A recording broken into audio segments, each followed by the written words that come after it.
following is a presentation of Flow Sports.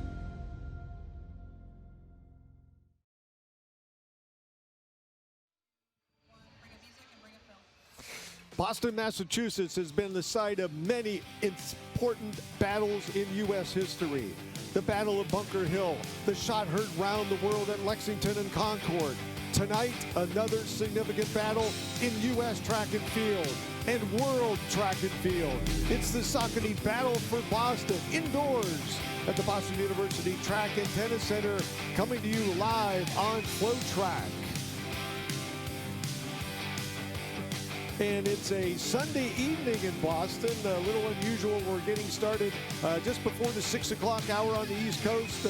Who knows what it might be doing outside, but inside, it's another fantastic evening, fit for records, fit for national qualifiers, and that's what many of these teams have crossed the country and come from around the world to get those times. They're going to get them in the USATF National Championships, the NCAA Championships, and possibly World Athletics Indoor Championships in Poland next month. Women's distance medley to follow, then the 1,000 meters, 1,500 for the men, then some 800s, 400s, mile run, invitational 5,000 for the men, 3K for the women, then men, and then finishing up with the 200 dash and the 4x4 relay, and just an insight into what this meet means to Saucony. We had a chance to catch up with Brian Moore, the Chief Product Officer for Saucony, about tonight's Saucony Battle for Boston.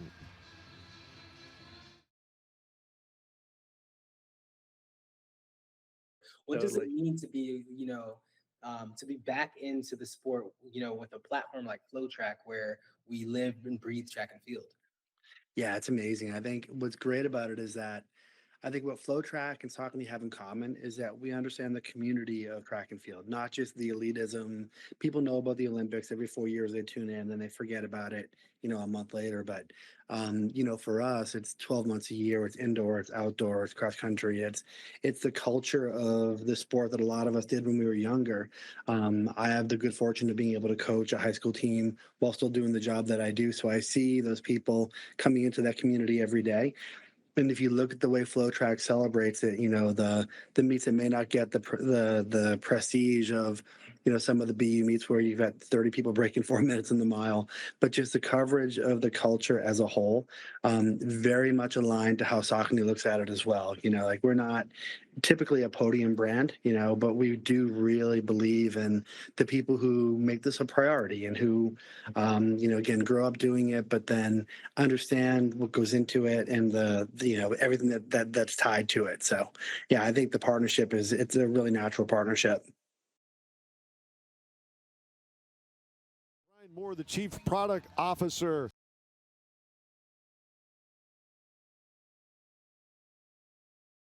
National championship schedule that I talked to you about, things really got rolling all the way back in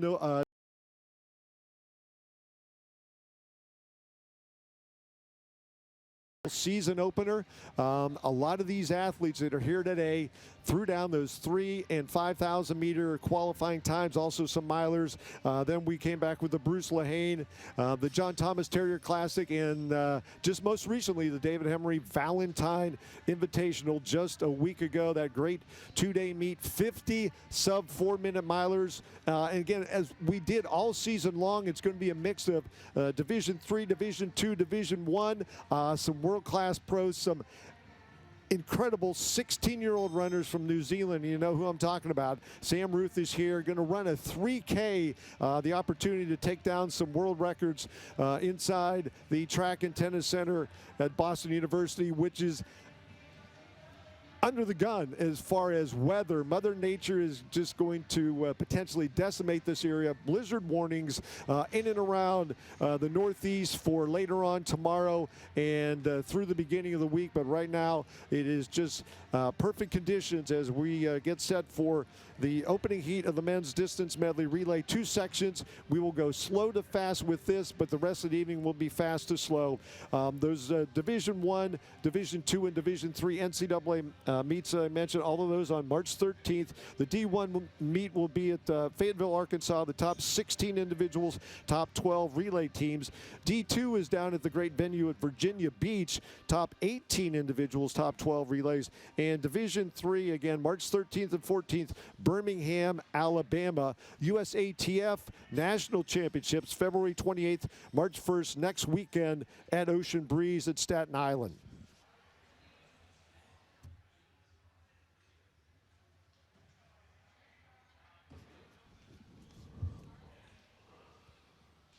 Once again, opening with the 4,000-meter distance medley relay, 1,200, 400, 800, 1,600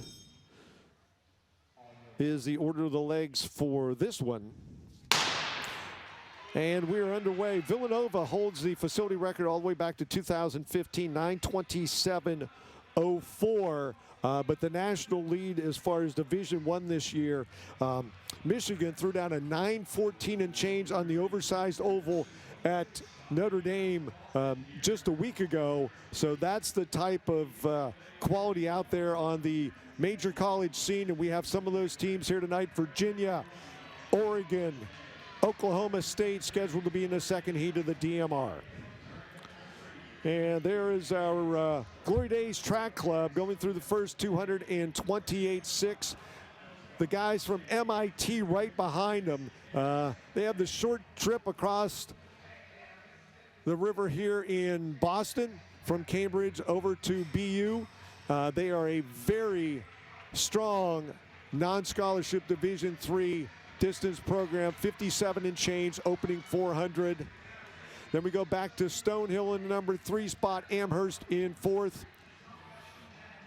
But as you can see, a sizable gap between the front two teams, Glory Days Track Club and MIT.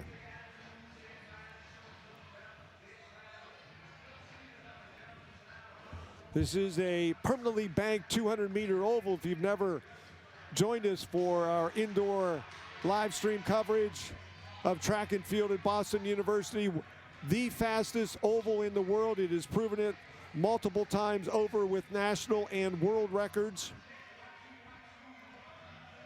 Mainly in those distance races, again, at the David Henry Valentine Invite, 50 sub 4-minute miles. Through the opening half in 1:57. And there goes MIT as Glory Days Track Club did their job in pacing.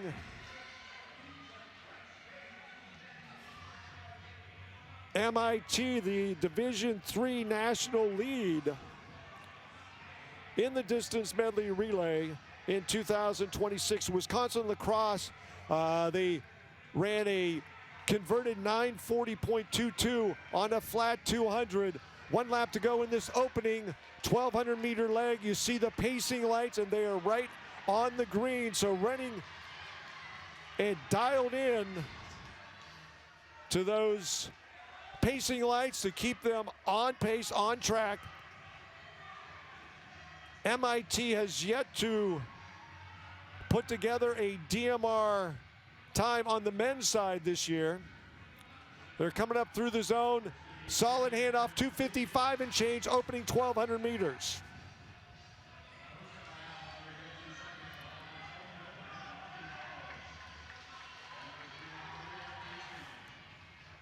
MIT scheduled to have Jared Steins, Davis Lee,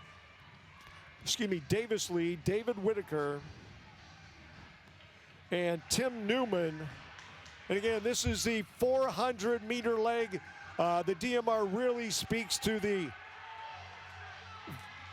depth of talent within a track and field program. Again, covering those long sprinters all the way to your middle distance standouts, running that 1,200 and 1,600-meter legs. Coming up through the zone once again, the lead for MIT over the Coast Guard Academy, almost a full straightaway plus. It is 3:45 through a metric mile.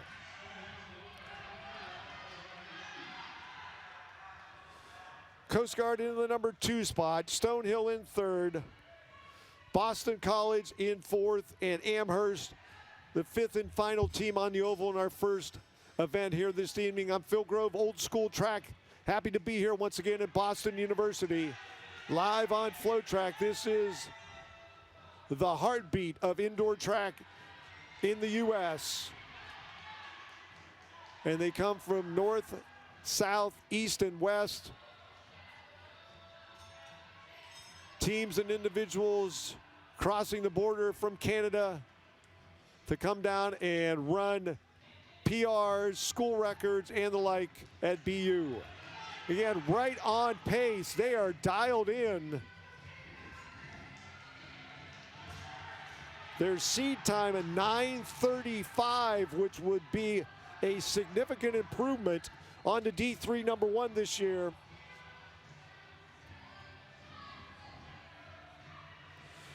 And truthfully, in the neighborhood of the facility record, which I believe is going to be hammered tonight in this second men's heat.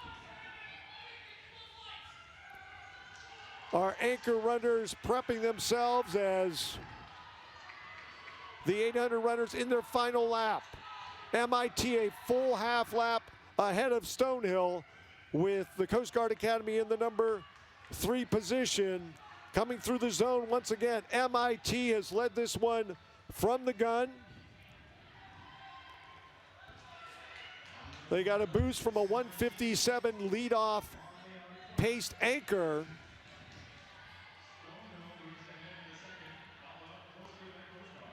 Stonehill goes through in 5:47. We'll get that second differential between our leaders. It is a full half lap now. MIT was at the far turn while Stonehill was right in front of our vantage point next to the throws cage.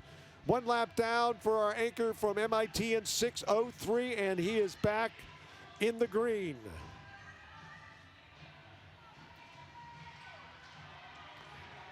And the gap between first and second, just over 13 seconds. MIT down the back straightaway. Their anchor runner on an island throughout. In fact, the whole team has been on an island, the squad from MIT. Tim Newman, a senior, scheduled to be the anchor for the Massachusetts Institute of Technology. Things are tightening up a little bit between Stonehill and the Coast Guard Academy in second and third.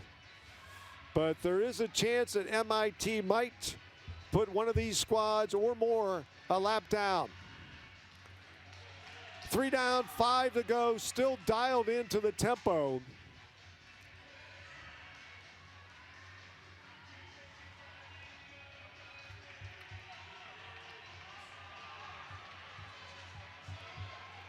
The Division III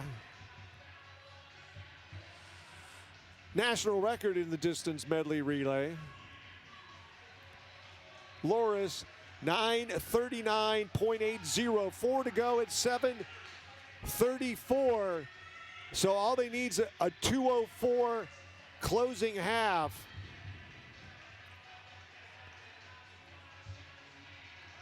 And Loris ran that here at Boston University 3 years ago. MIT, 3 to go at 8:05.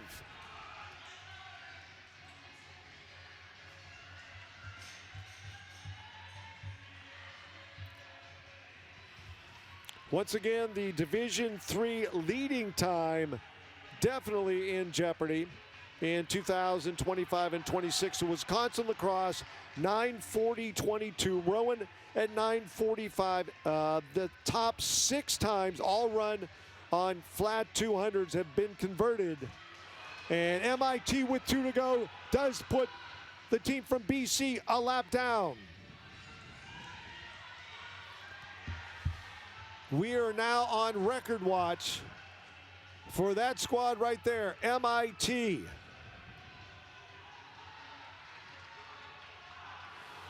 What a way to get things going at tonight's Saucony Battle for Boston. 1 to go at 9:08. 9:08. We need a 31-second final lap. His teammates encouraging Tim Newman, the senior from MIT. The other squads moving out into lane 2. It's all in. 9:27 on the clock. He has 8 seconds to get to the finish line. Here he comes to run for Division III history. To the line, 9:40 and change. The official time, 9:40.52 for MIT. One of the fastest times in Division III history.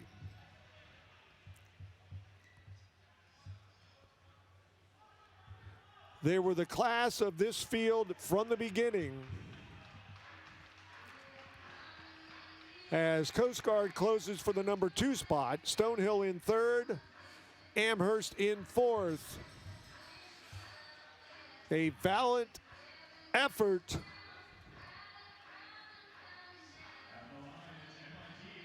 An incredible run by MIT, 9:40.52.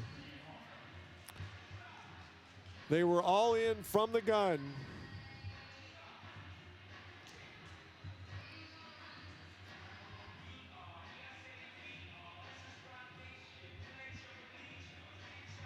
And the final numbers from heat number 1 of 2. And they're the guys who did it. One of the top times in Division III history.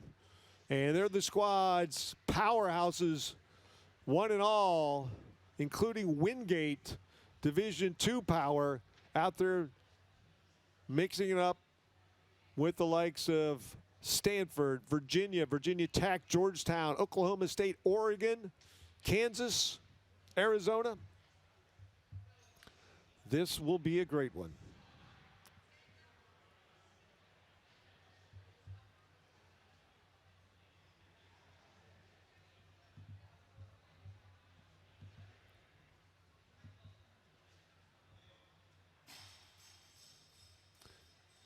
The number 1 time in Division II this year, we mentioned Wingate, the Bulldogs in this one, is Indianapolis, 9:41.91. They ran that 2 weeks ago at the Fairgrounds Invitational out in Indianapolis on their home oval. And I mentioned at the top that the top 12 relay teams will qualify for the Division I and Division II Indoor Nationals on the 13th and 14th of this year. The month of March, that is. Michigan again, the 9:14.80 at last week's Alex Wilson Invitational Notre Dame, the number 1 time in the country. And we are underway. They will run in alleys for a full 2 turns. As Notch Track Club, you see them out there, hip number 8, scheduled to take the field through in 1:54 through 800 meters. All the teams coming together down the main straightaway, opening 227 and change.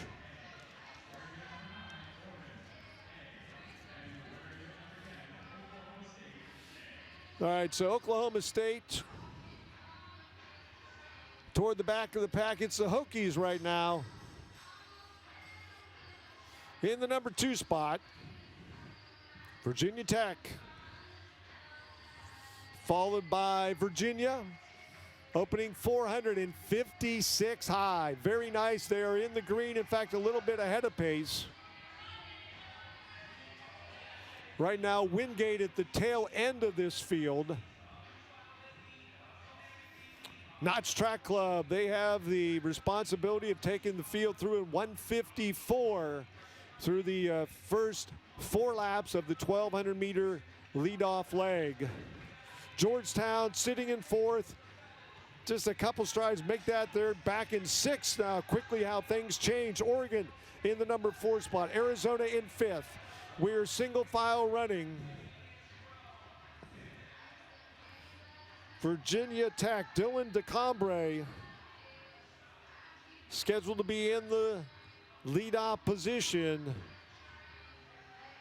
for the Hokies. Coming down to start-finish, 153, 154, perfect, just on pace as we see the Ducks of Oregon moving up.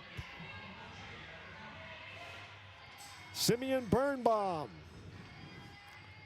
the sophomore, puts the Big Ten Ducks in the lead.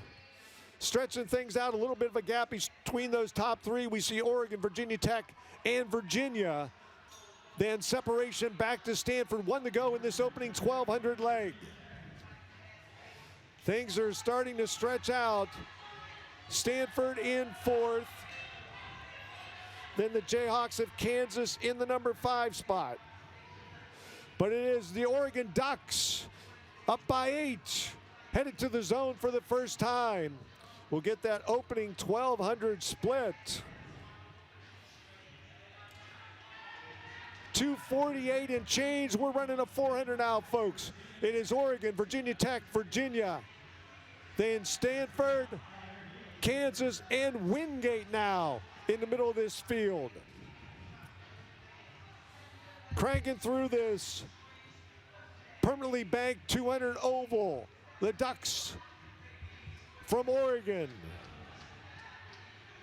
Fuad Omir, the 400 runner for Oregon, is going to hand off to Elliott Cook, and then Tomas Palfrey scheduled to be on anchor for the Ducks.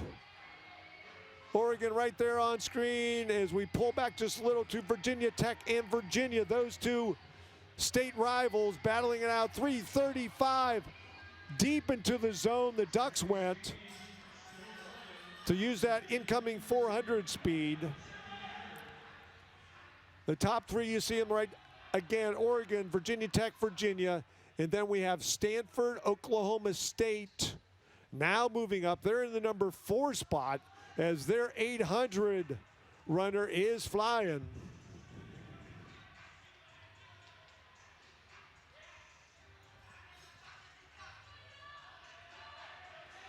Hafez Mahadi scheduled to be on the 3rd leg for Oklahoma State as we have 2 groups of 3. There's our lead trio, Oregon, Virginia Tech, and Virginia. And you see the second group right there. Coming down, start, finish. 2 laps to go. Oklahoma State, Stanford, and Kansas. With the final 3, Arizona, Wingate, and Georgetown.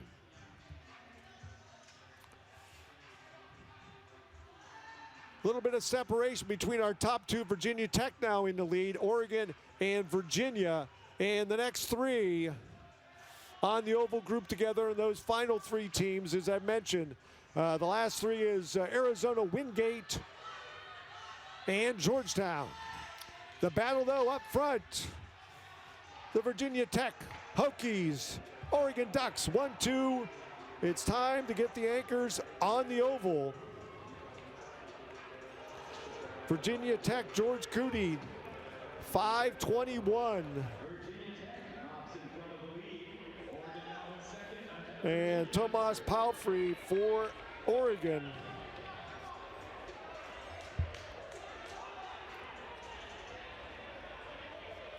How close can they come to Michigan's 9:14.80?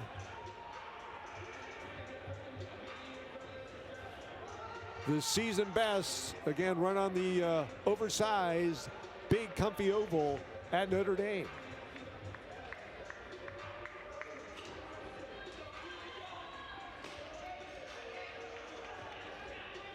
And there comes Gary Martin from Virginia, closing things up front.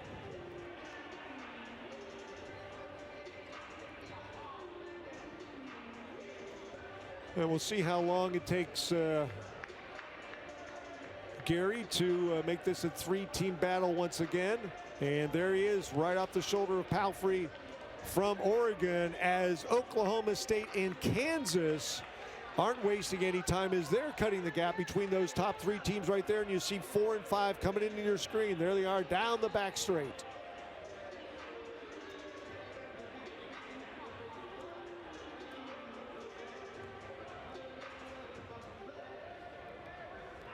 Top 3 teams, folks. This is to determine potentially the 12 squads that will earn the ticket to be in Fayetteville, Arkansas on March 13th and 14th for the Division I National Championships. The national record, in fact, set a year ago this weekend in Fayetteville, Virginia, with Martin running 350.09 as he moves out, and he is going to take the lead, and he gets a look from his in-state rival, George Cootie from Virginia Tech. 9:14.19. The Cavaliers put that number together a year ago this weekend.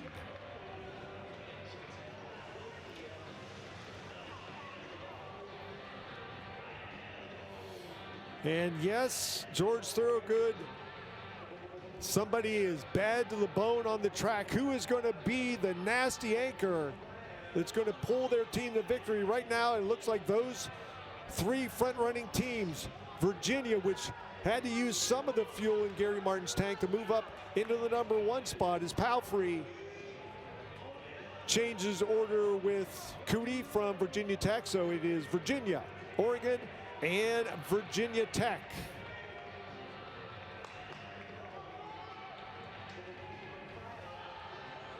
The season numbers coming into today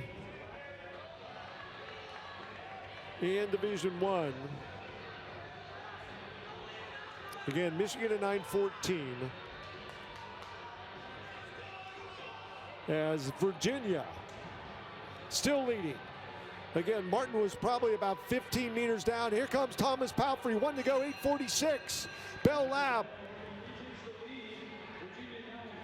He has got the gear, and it looks like he is gaining some separation on the 2 Virginia schools. Martin again used a lot to get his team into contention. It is now a 2-team race between Oregon, the Ducks, and Virginia Tech. George Cootie driving hard, trying to pull in Thomas Palfrey. Here he comes to the line. Oh, a 9:14 unofficial. The winners from Oregon in the Big Ten, the Ducks.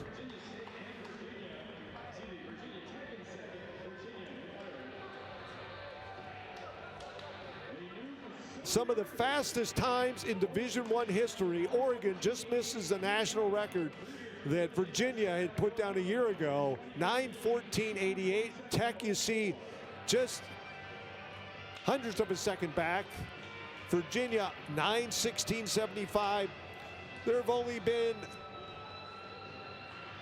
6 squads in history to go under 9:17 on a legal track. The squad from Oregon, the Ducks, come up big. A late addition to the program here tonight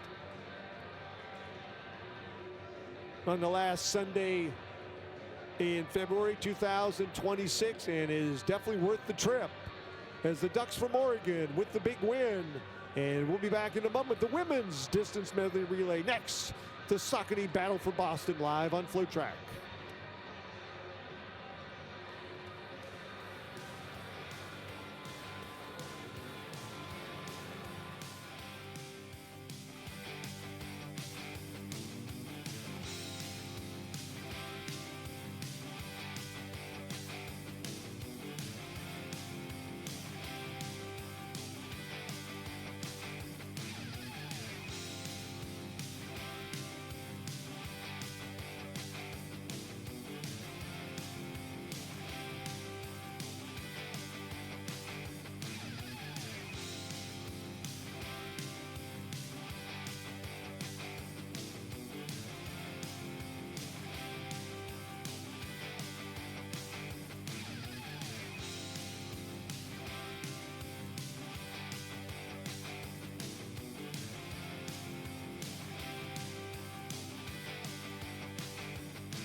And we are back.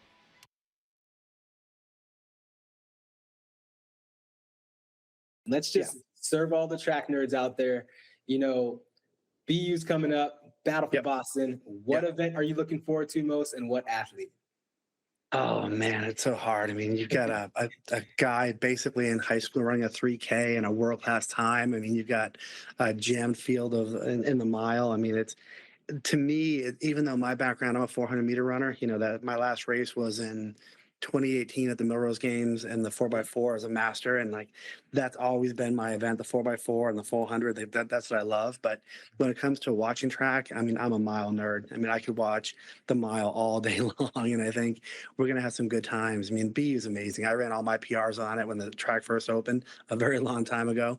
But to see what people can do on that track, you know, you get the right people, the right environment, which I think, you know, we're trying to help provide. I know FloTrack will be there to try to help provide that environment. It's amazing what people can do there in that facility. So, yeah, I mean, I'm looking forward to the whole day, but I'll be looking a little bit more closely at the mile and the 3K probably.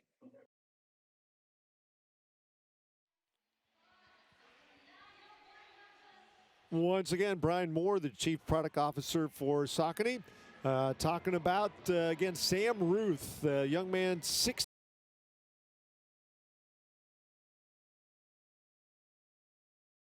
possibly setting a world U18 and U20. Those records are definitely in jeopardy for that young man who's run sub 350 here on the oval at Boston.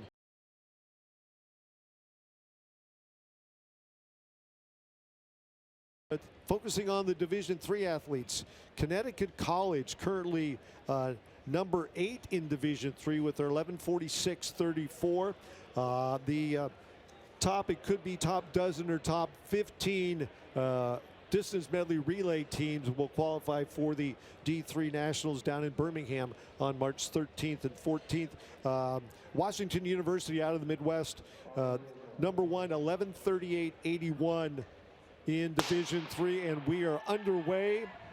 The squads on the oval: Connecticut College, Coast Guard Academy, MIT, Williams, Amherst, and an unattached squad on the outside, maybe setting things up pacing-wise for these D3 squads in the women's distance medley relay, scheduled to go through 600 to 800 meters in the 71-second pace for 2 laps, or 3:33 through a full 1,200 meters as they come together through the first lap in 34 and change. They're ahead of the green lights as MIT in the number 2 spot.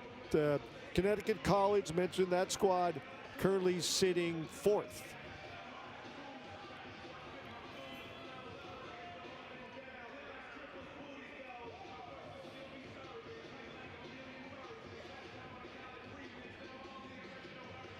All right, again, 71 seconds for the opening quarter, and they're going to be definitely hot, faster than that, coming through in 68-69. Wow, these 1,200 runners are definitely on the throttle tonight, as MIT scheduled to have Liv Giron, a junior, in the leadoff position.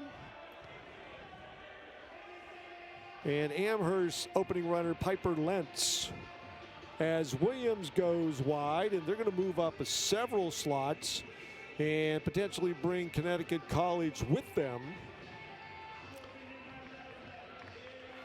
They're definitely ahead of pace. 3 down, 17 to go in this 4,000-meter race. The distance medley relay, the finishing squads, it looks like Amherst, Williams, Connecticut College, then MIT. A stride or two separating each of those squads.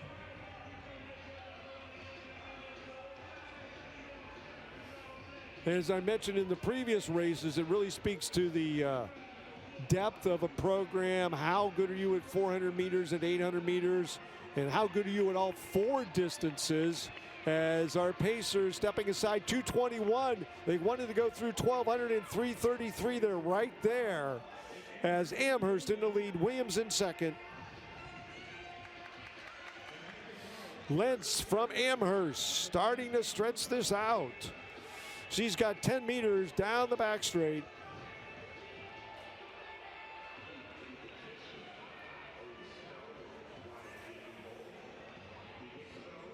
And we saw the ebb and flow in the hot heat of the men's distance medley relay, not quite so in the slow heat that MIT just ran away and hid from everybody. But here comes Williams, final lap.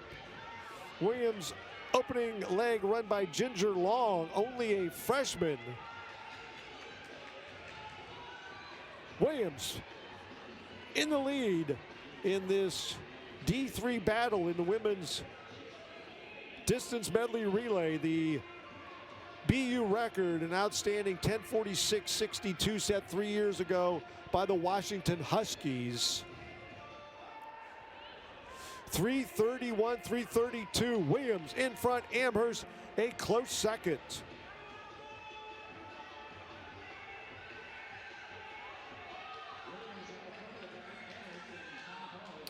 And what a battle, these 400-meter runners, as the gap between the top two and the number 5 team on the oval about 3/4 of a lap. One more time around for our 400-meter runners. Williams has Kate Donaldson, and Amherst countering with Maya Medina.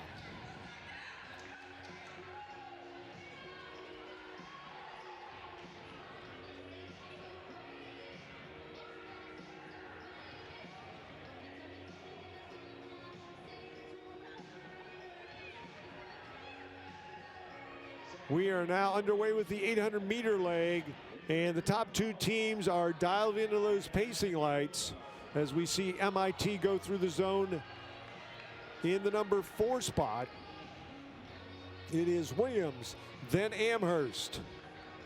The national collegiate record set here a year ago at the DMR Challenge, Oregon. The Lady Ducks 10:42.05. I was here for that one. That was an amazing performance.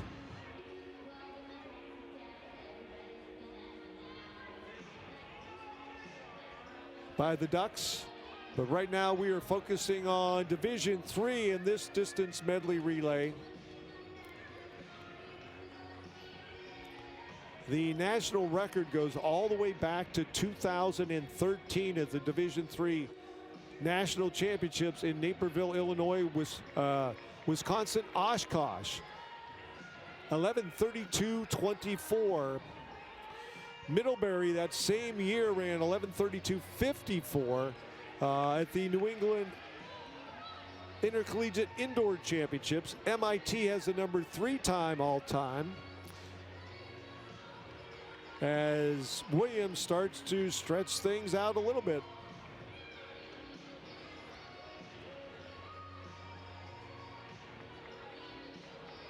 Amherst has the number 15 time in history at 11:39. I mentioned that Washington, number 1 this year at 11:38.81.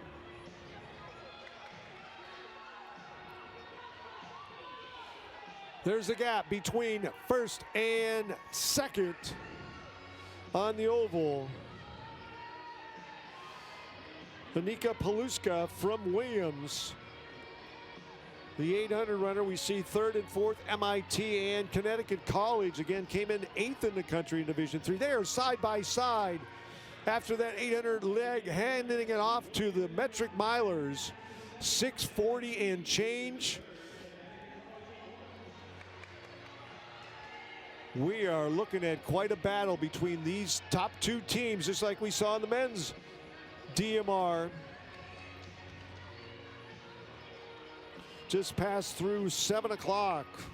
Excuse me, 7 minutes on the clock. That's what I meant to say. It's only 6:30 on the East Coast. Williams in the lead. Their anchor runner, Kate Tuttle. And Amherst has Flora Biro on the baton.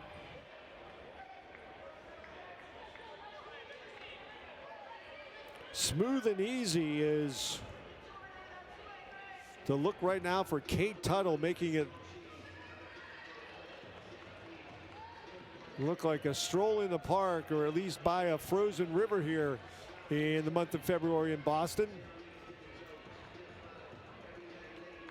She is now up by almost 20 meters with 3/4 of a mile to go.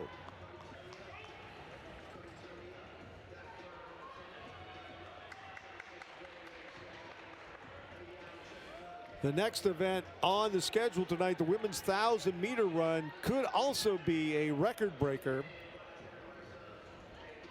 So you don't want to venture too far from your laptop, big screen TV, or smartphone. Take it with you, folks. It's going to be a great evening. We're going to be here until about 9:30. A quick but action-packed program. 5 to go at 8:25. Williams stretching this out.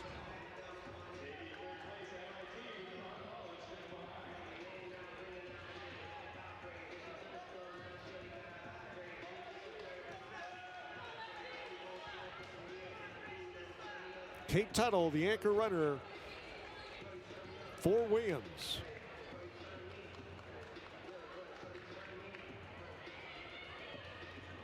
The battle back there for third and fourth, we saw MIT and Connecticut College.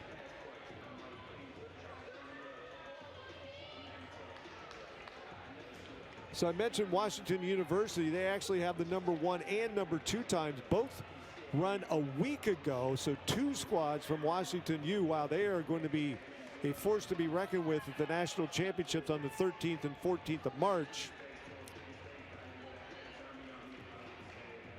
11:38.8 and 11:39.48 as Tuttle takes a little look over her inside shoulder. Headed to start finish once again. The big board says 3 laps to go at 9:41. She is on pace, dialed into those green lights.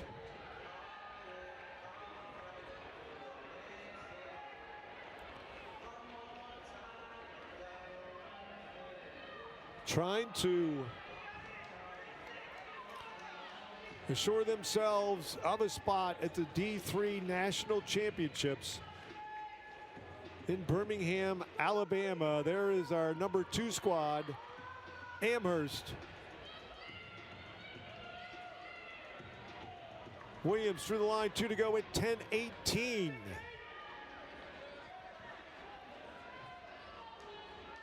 And Amherst just over 7 seconds behind. Kate Tuttle for Williams.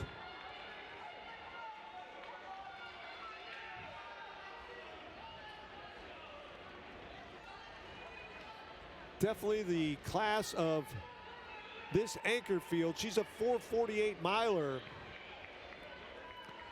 for Williams. She went 9:39 at the John Thomas Terrier Classic to battle MIT as Tuttle goes through start finish, gets the bell.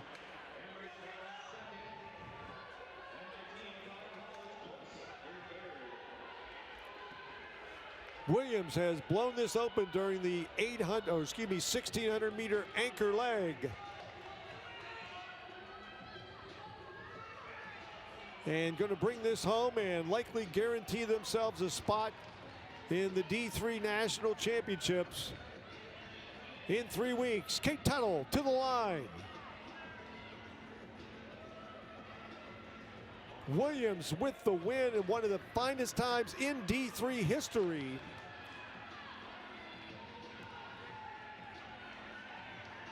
.1133 point. That is a #3 time in Division III distance medley history behind Wisconsin Oshkosh and Middlebury. 11:33.97.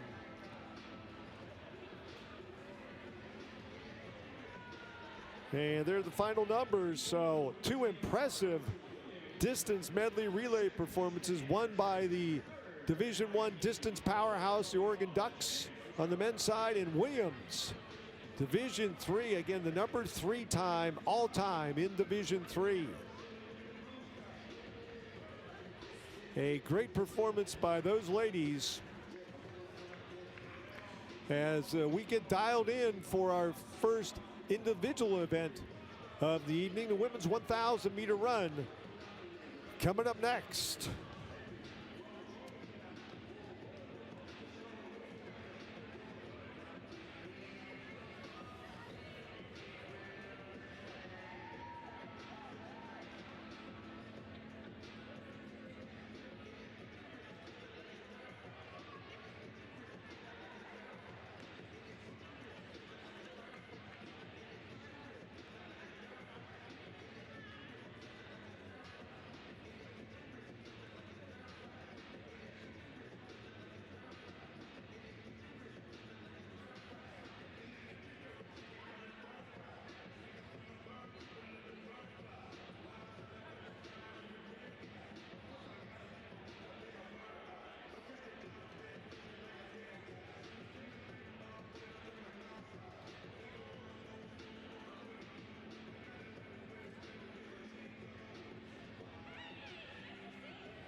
And we are back in a very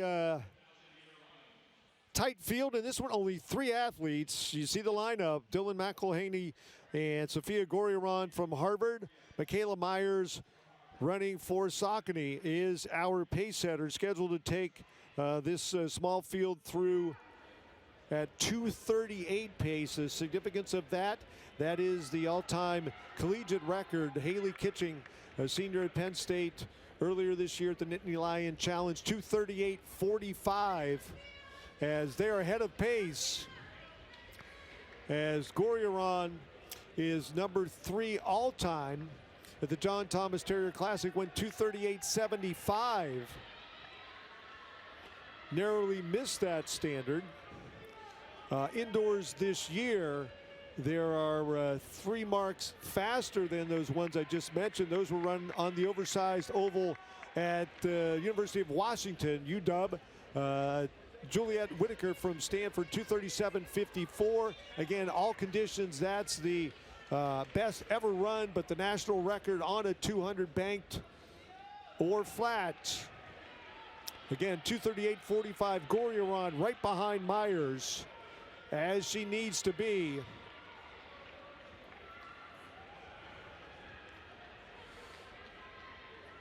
Michaela Myers with 2 to go. At 1:33, they are still ahead of pace. Goriaron, a standout career as a high schooler in the 800 meters just south of here in Rhode Island, is now an All-American at Harvard. Can she close and get herself a national record in the 1,000 meters coming up? 2 laps remaining. She's going to go through, 1 to go. 2:06. She is on pace with the green. She's got to dig deep. Sophia Goriaron.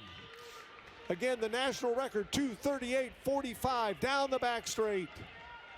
Getting cheered on by Michaela Myers, who was the pace setter earlier on. Goriaron has run on their 4x4 team, which a year ago was 3:30 and change. Coming to the line, she has the speed. Can she get there? 35, 36, 37. And it looks like we have a new national record for Sophia Goriaron in the 1,000 meters. 2:37.72. As her teammate Dylan McElhaney closes and finish in 2:48.72. Goriaron with the win, 2:37.72, a new national record. And the second fastest this year, behind that oversized 300-meter mark, out of UW. So a record attempt, and she hit a home run. Sophia Goriaron, the junior from Harvard.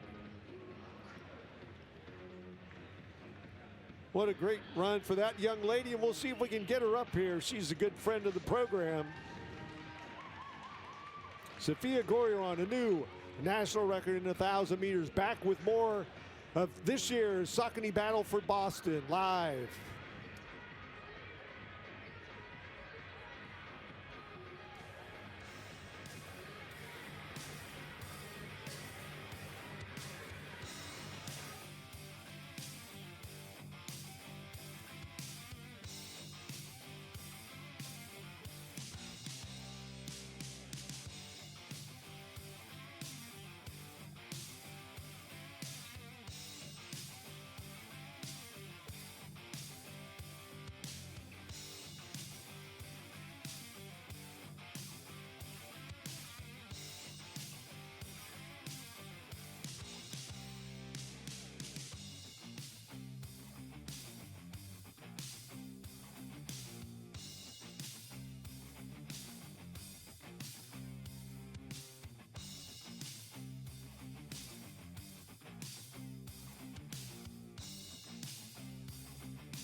And we are back getting ready for the 1,500 meters here indoors at BU. Usually we're focusing on the mile. We're going to have both of those tonight. The men's 1,500 coming up right now. And Wes Porter, who had a great run earlier this year at BU, went 350 point. There he is right on screen wearing number.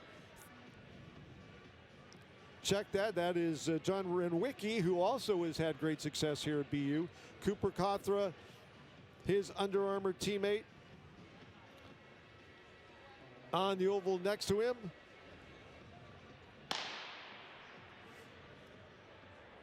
And we are underway. Again, the men's 1,500 meters, they started on the back straightaway, and then it will be 7 laps.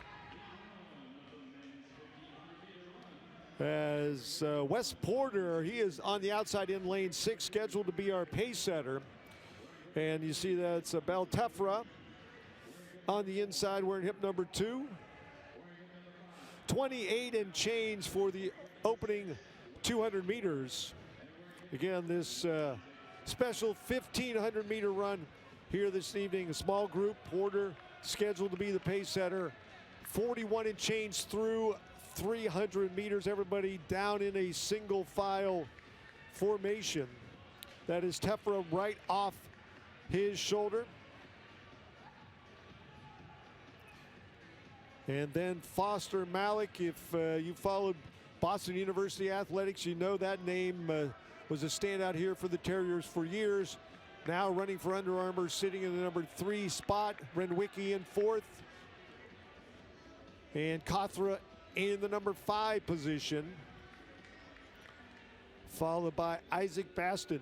The important numbers at this distance for the World Championships indoor in Poland late next month, and also qualifying for the US ATF Championships at 3:36. 1,500 is an auto qualifier, 3:39 the minimum standards here in the US. Still, Wes Porter in the lead. And down the back straight, we're going to get their 800-meter split. 153 and change through 800.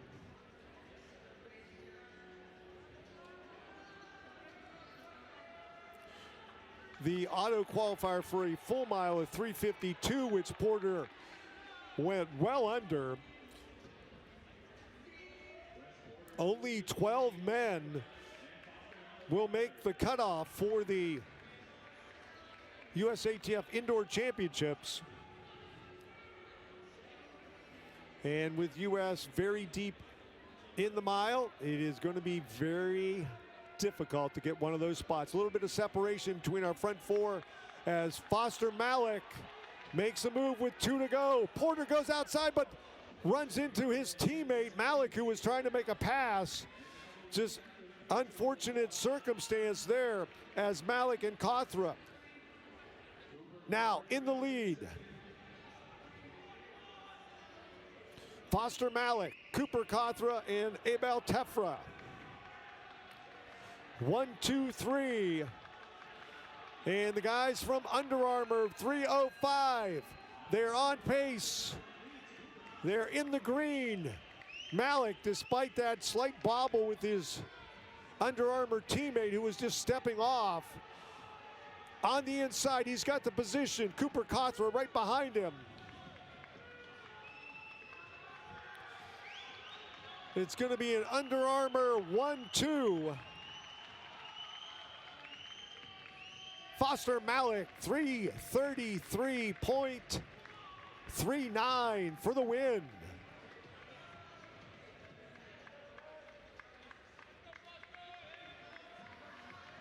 As we see the top 2 under 3:34, some great 1,500 running here tonight. Cooper Kothra, again 3:33.85, again under the US standard for the indoor championships.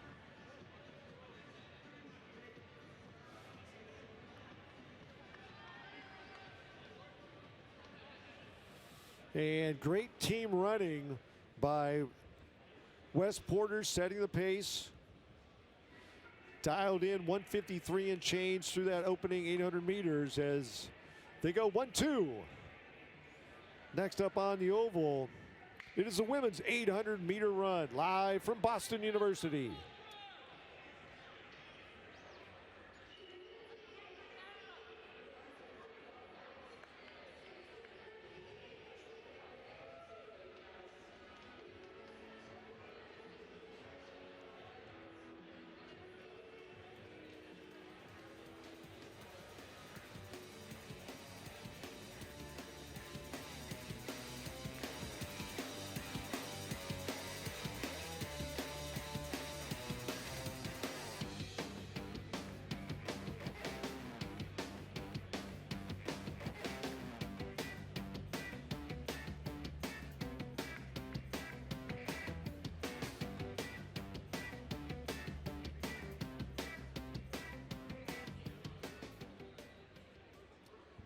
All righty, we are back with the women's 800 meters coming up, and we saw a great record set just moments ago by Sofia Goriaran in the 1,000 meters. This is her specialty, not in it tonight because she went a little longer, an extra lap, and sets the 1,000 meter record. As far as the USATF National Championships, 24 women half milers will make the USATF field set for Ocean Breeze next weekend. Automatic qualify with a 2:01, minimum standards 2:04. We are underway. Women's 800, 4 laps around this lightning fast oval.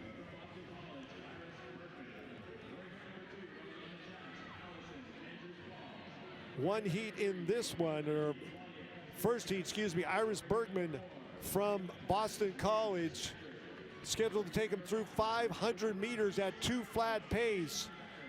First 228 points. She is on the throttle with Heather McLean from Adidas in the number 2 position, and Claudia Kazimirska in third, as the entire field under 30 seconds for the opening 200. They are in single file formation.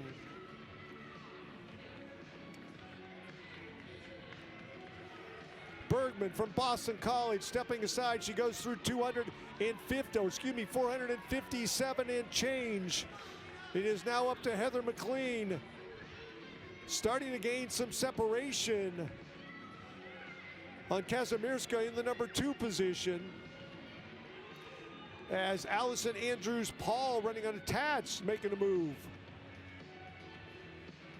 And the next time by, they will hear the bell. They're going to be under 2-minute pace to this one, 1:28.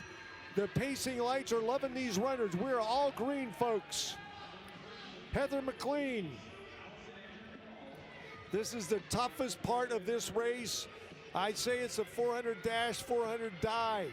Digging deep, Claudia Kazimirska moving back up from third to second. Can she close and catch Heather McLean? Here we come to the line. Final 30 meters. 156, 157. We are under 2. A solid performance by Heather McLean and Claudia Kazimirska. 159.59 for our winner. On plan, our winner with that 159.59. Been some fantastic 800-meter running here at BU this year. Izzy Boffey from Great Britain, 158. Roisin Willis, an American record in the half. Some great stuff on this lightning fast 200-meter oval. And the field coming out for heat number 2 of 3. Kate Mitchell from New Balance scheduled to take the group through 2-minute pace as well, as we have some of our Canadian runners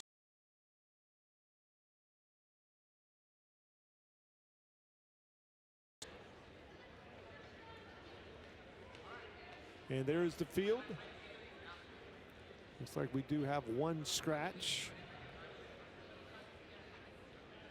So Shelby McIsaac from UNB Reds on the outside. And we're underway. So Kate Mitchell along the rail. She is our established pace setter in this one.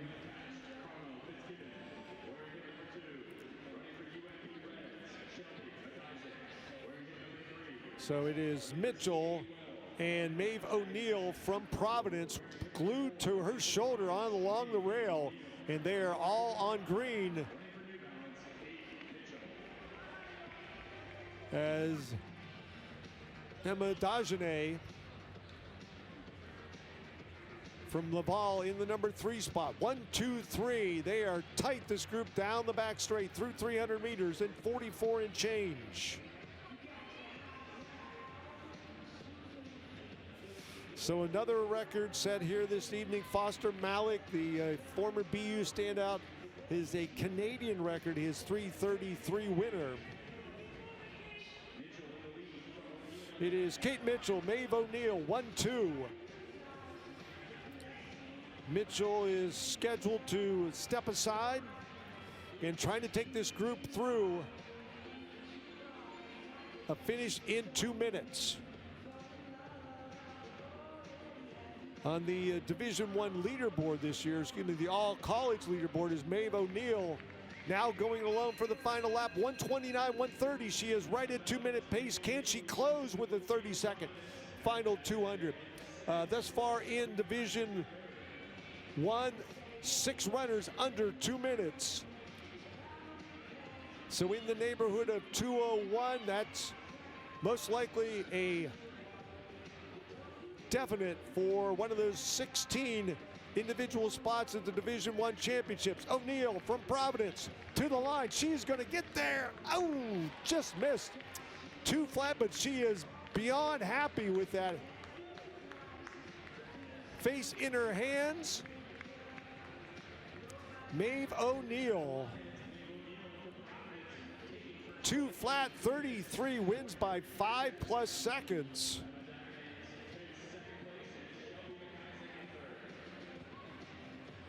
A great run by Maeve O'Neill.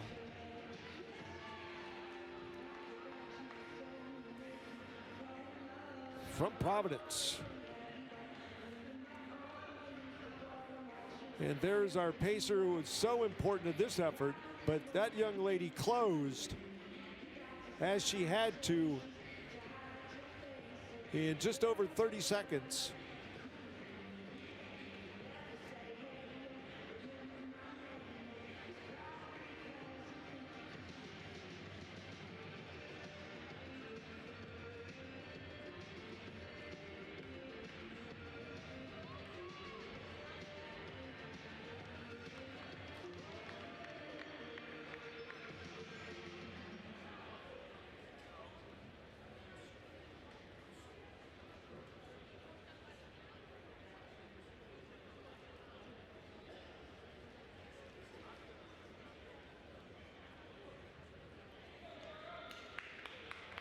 And our third and final heat of the women's 800 meters.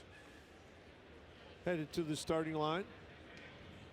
See a mix of American and Canadian collegiate runners.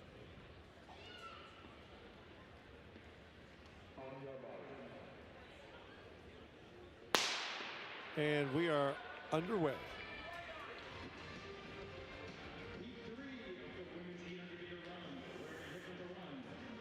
And in this one, we're looking for a 2:06 pace as Ava Carter from BC on the outside. She is our pace setter in this one.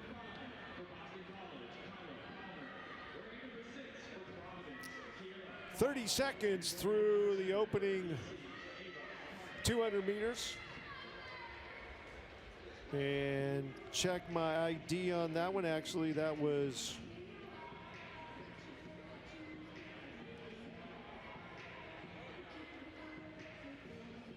number 7 in this heat.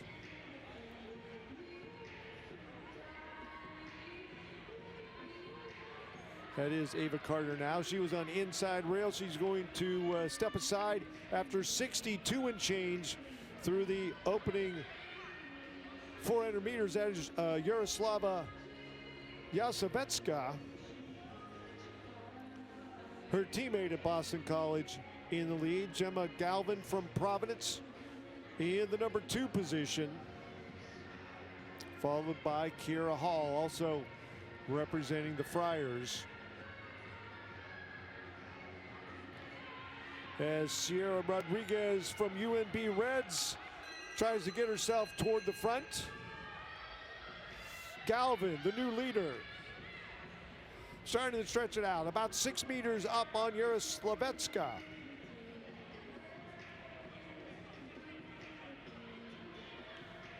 Pulling hard, Kiera Hall.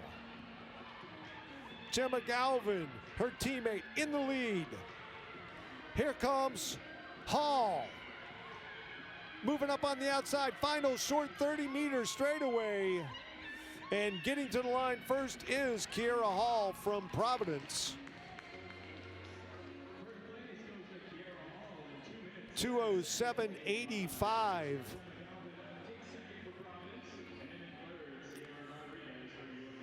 So 1-2 for the Friars as Sierra Rodriguez from UNB Reds under 2:09 with that one.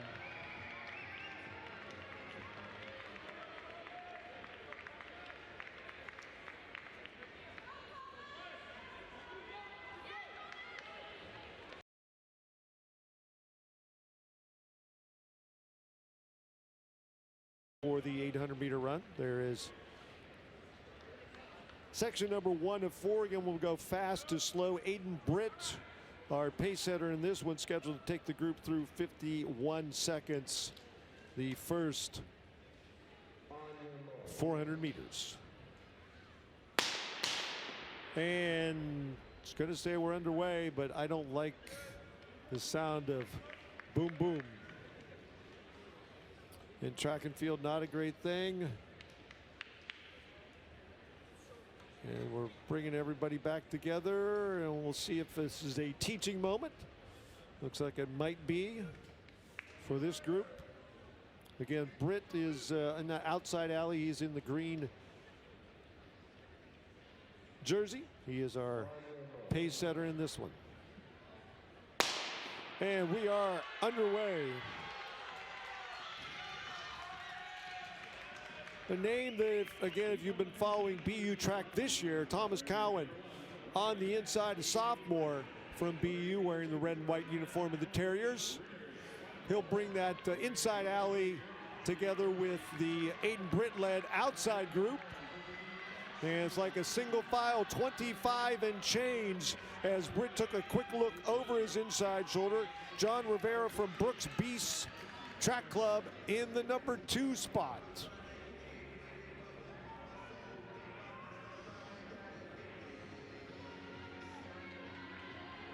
And Justin O'Toole from the Atlanta Track Club, elite, sitting 3rd before we see Cowan as Britt pulls well wide and leaves it up to the finishers. Rivera in the lead, single file formation.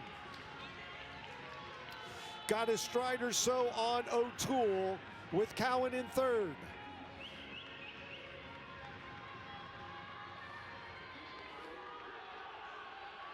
Still single file. They only have to go out into lane 2, 1:18, 1 to go. They're a little behind the pacing lights. A good effort by Britt to put the group on pace. Will Rivera be able to hold off O'Toole? Will Cowan be able to mount a charge? Final 100 meters. It is John Rivera from Brooks Beast. Still maintaining that lead. The legs are getting heavy. You got to pull with the arms, guys. Here they come to the line. Rivera will hold it on and take that wire to wire. John Rivera from Brooks Beast Track Club gets the win. The automatic standard for Americans to get into the national championships, 147, 146.10 for Rivera. As we see the top 4, including Thomas Cowan, under that 147 mark. A 148.75 is the minimum standard to potentially gain a spot in the USATF Championships next weekend at Ocean Breeze.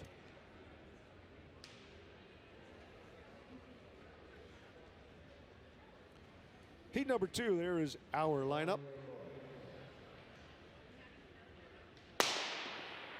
And a clean start for the field.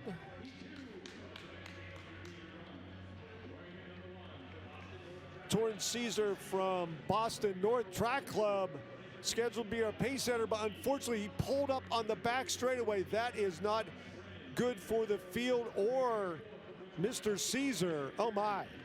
I don't know if I have seen that happen before. So now who is going to take over? That is Yusef Bizamana from Nike Swoosh Track Club.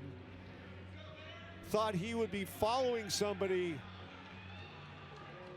during this time. Hassan Abidi from Tunisia, the number 2 position. And then Brandon Kidder from Brooks Beast sitting 3rd as they go through the first 400 under 51 seconds. They're slightly ahead of the pacing lights as Lewis Westwood from Cal Poly struggling to keep pace. He is back and forth. The Beatty pulled on the shoulder of Bizamana. Looked like he was going to try to make a pass. Here comes Brandon Kidder moving out. 1 to go at 1:18.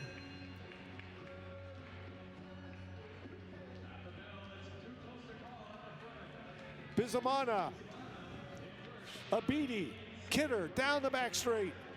Those 3 are well clear of the rest of the field. Abidi trying to take a move into the turn.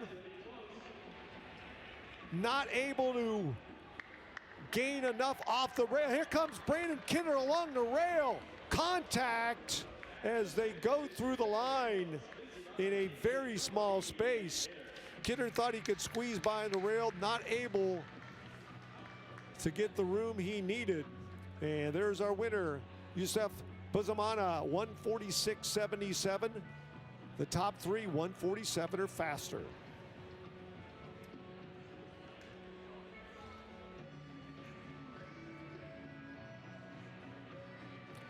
So just unfortunate again, Torrance Caesar, the scheduled pace setter in that one,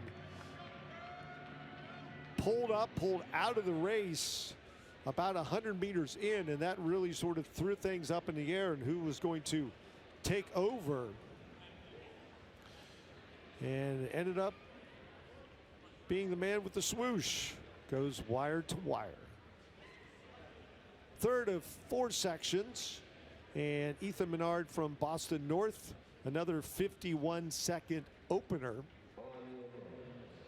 There's the lineup. Yep. All right. Some imbalance there by Mr. Menard. Get another chance for this one. This is the Saucony Battle for Boston. Another. Could have gone either way with that one. As Ethan Menard, he is our leader. He is out in the outside alley.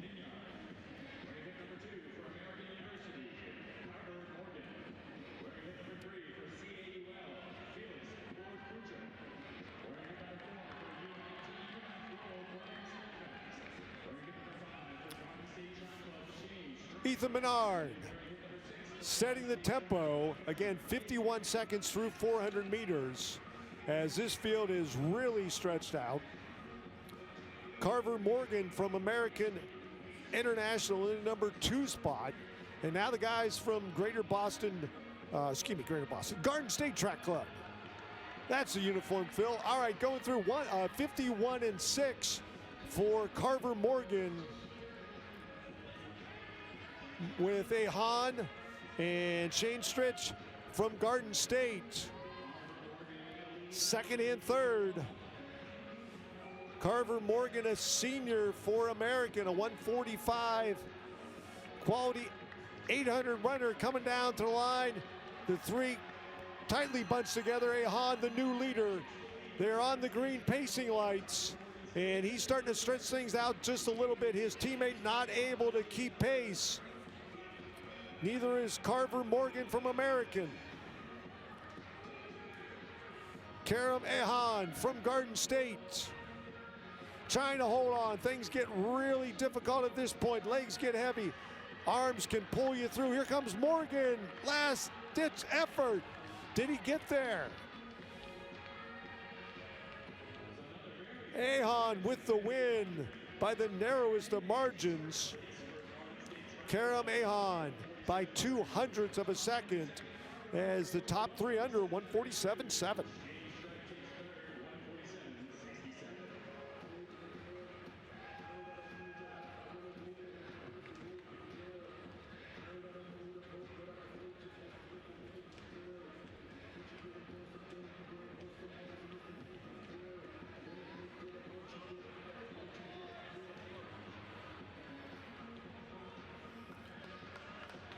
Our fourth and final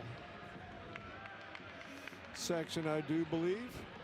Yes, it is. This is the big one.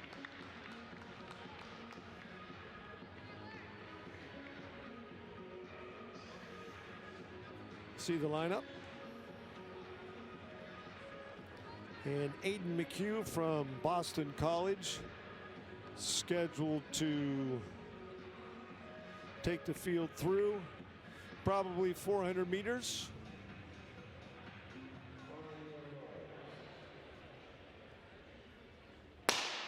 And we're underway.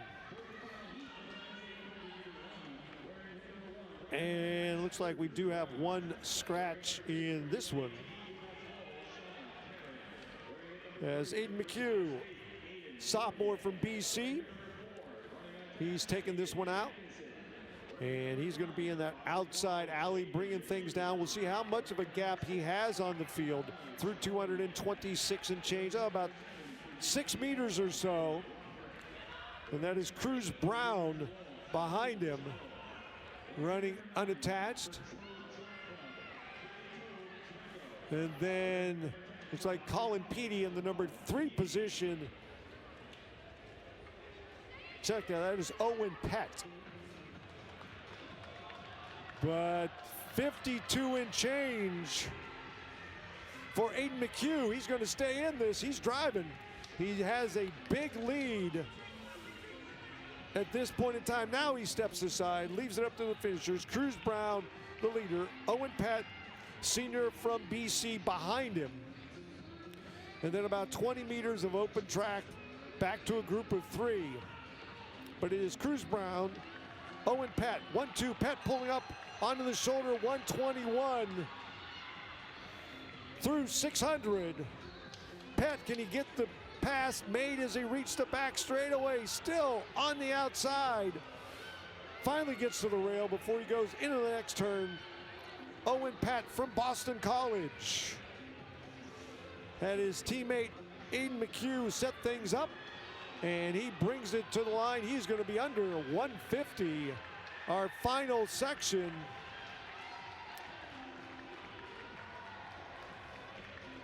Happy with that. Some of the friends from here in Beantown. 149.02 for Owen Pett, our winner.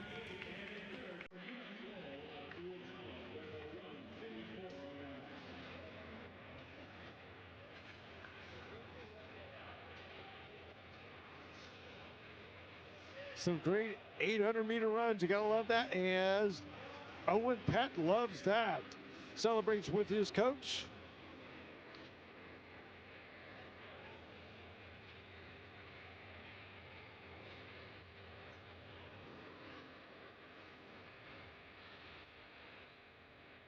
And they'll bring out the starting blocks as the women's 400-meter dash is on the schedule next. And we are right about on schedule. So we'll keep it here as we head into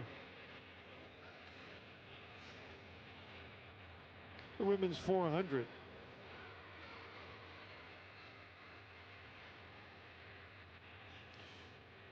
Lots of great action still to come, folks. We'll be here till about 9:30, we believe, or a little bit shy of that. Some 3,000s, 5,000s, as you would expect, also miles, but we've already had records, collegiate record, national record, and some of the fastest distance medley relay times in Division I men's and Division III women's history. Heat number 1, women's 400.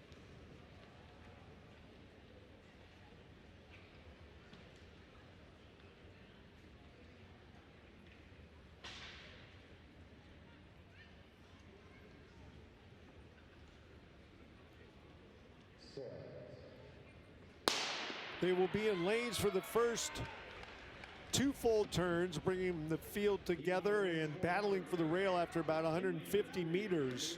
And the preferred lane is that lane 5. You see Kara Abrantes from Bridgewater State. Sizable edge as she will hit the cones first and take it down to the rail, going the long, slow approach. 26 and change through 200 meters for Abrantes, the senior from Bridgewater State. And that is Iris Bergman behind her. Bergman has already been out there on the oval doing some pacing work. She's coming back in the open quarter. It's going to get closer, I do believe. Iris Bergman from Boston College. The battle of seniors, but going wire to wire. Kiera Abrantes from Bridgewater State. Nice run. 55-57. So Bergman finishes 4/10 behind. Bridgewater State, a number of athletes here this evening in their red and white kit.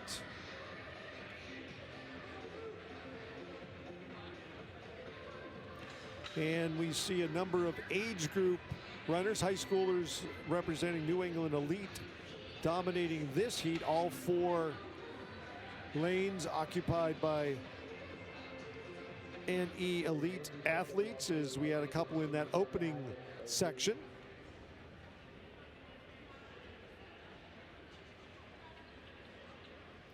Once again, the preferred lane, lane 5, our top seed, time-wise, will be in lane 5. And that is Delaney Dunn.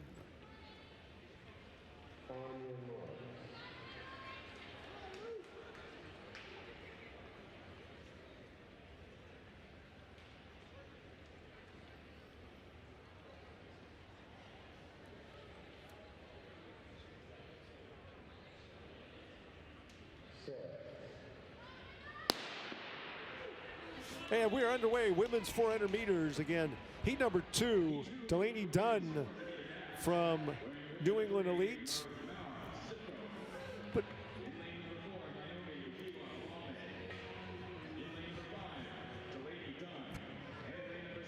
Emma Finch, her teammate at New England Elite, out in lane 6, the closest pursuer to Delaney, as she goes through 200 meters in 27 high. Single file, these teammates from New England Elite.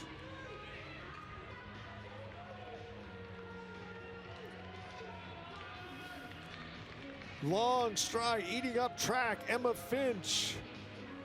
Can she get around her teammate Delaney Dunn? Headed to the line. Heat 2, final heat, women's 400. The battle to the line. And it will be Delaney Dunn going wire to wire for the victory, 58.29. Nice run. Wins by 23 hundredths of a second.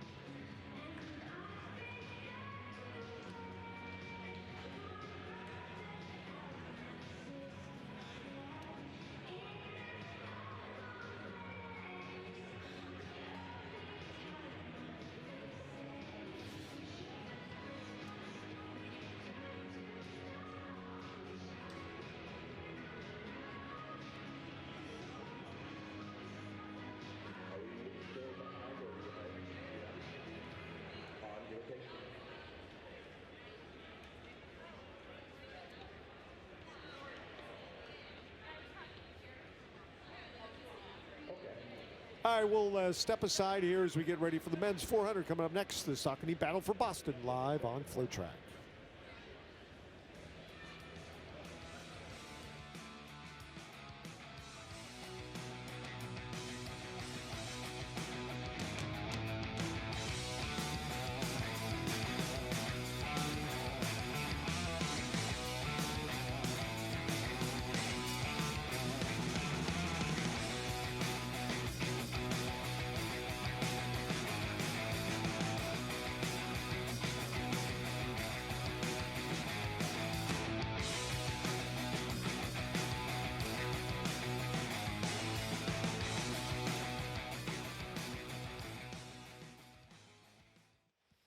All right, the facility record in this event, the men's 400 meters, Lalonde Gordon, one of the older ones on the books, 45:17. That is a very fine 400 meter time indoors on a 200 meter track. He ran for Nike back in the day. The lineup, heat number 1 of 4, you see it on your screen right there. Again, the preferred lane belongs to Corey Couture in lane number 5, running for himself, unattached. A couple runners from American International and New England Elite.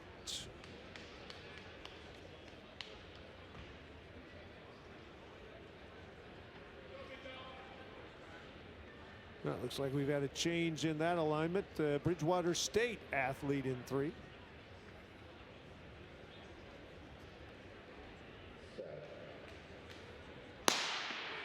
The Bears in lane 3. That is Nicholas Grace, Zachary Barton, Corey Couture, and Michael Harden.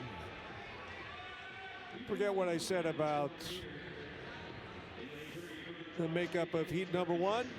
As Couture, again, lane 5, the preferred lane, but getting pressure from Zach Barton, New England Elite, the young man running for the age group squad, looking very solid through 200 meters. And determined he's not going to give up the lead without a fight. Couture down the back straight. Can't get to the shoulder of Zachary Barton from New England Elite. Couture now using the arm, pulls up alongside, and I think he got to the line first. And it was Corey Couture, 49.4, wins by 9/100ths of a second. The number 1 time in the country this year, as you see what the 400 meters can do to you. One of the toughest events in track and field. On the men's side, the 400 collegiate lead, Jonathan Sims from Georgia, 44.62. That's outstanding.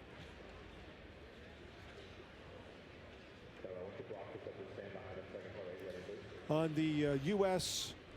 ATF standards, 20 will make the national championship field. 46 flat is needed to guarantee a spot. Auto qualifier, 47.5. The minimum standards. You see the lineup in heat number 2.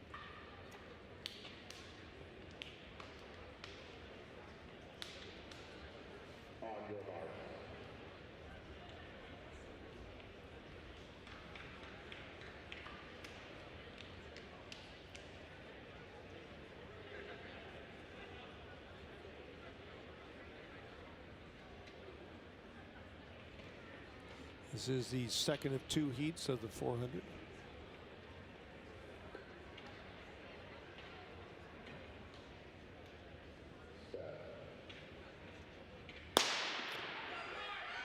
And we are rocking and rolling in this one.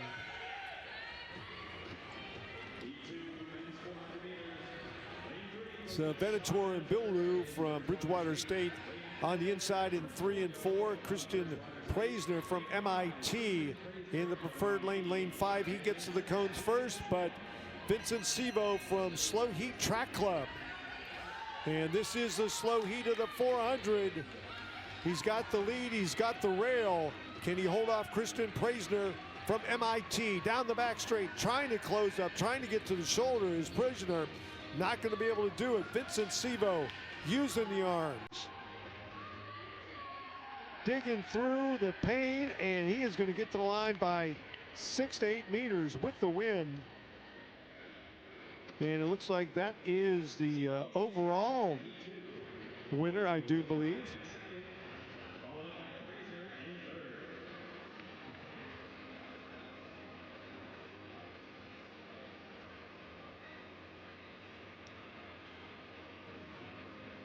And there are the numbers, 49-29.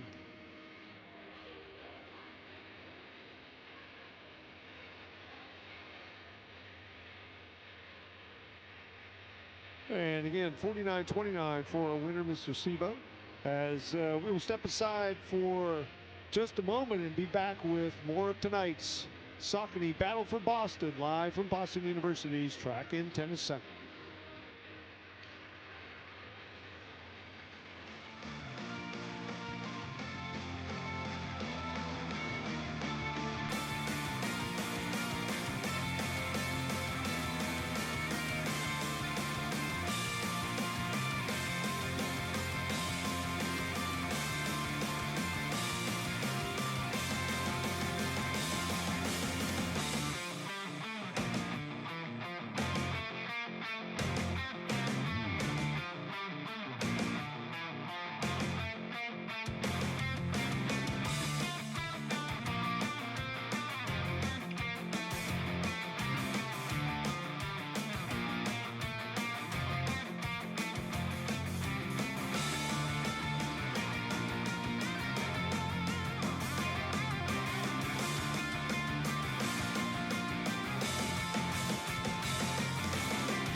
It is time for the women's mile, and we'll see a very strong collegiate contingent in this. And there is our record setter from earlier tonight, Sophia Goriron. She is going to be the pace setter in the women's mile. The opening heat 1 of 2, we saw a number of UW athletes. Maya Cochran. I covered Maya early in her career as a high schooler out of Western PA. Her teammate Julia David Smith alongside Tegan Shine Becker, originally scheduled to be the pace setter. We'll see how they share those duties between Ms. Goriron and Ms. Shine Becker.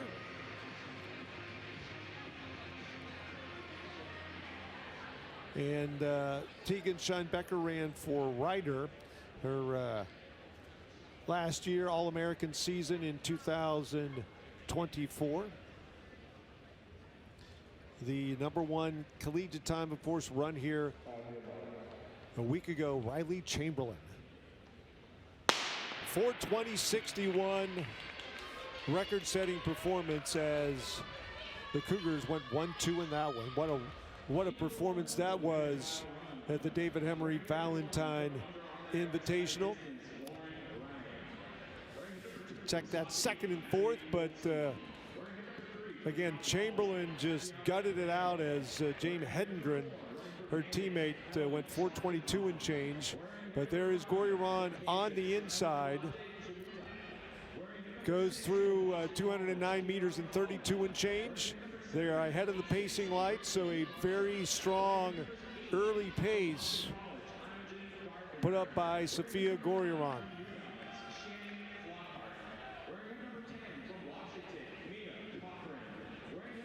So Tegan Shine Becker sitting second, then Shannon Flockhart, who also ran here a weekend ago. Sitting in the #3 possession, 409 meters and 67, still ahead of the green lights. Goriron setting the tempo. The field starting to stretch out. Looking single file like. That's Abby Goldstein from Saucony. You saw her at the tail end of this field trying to move up. As Goryaron brings it through once again. 3 laps down, 609 meters and 139. Still ahead of pace.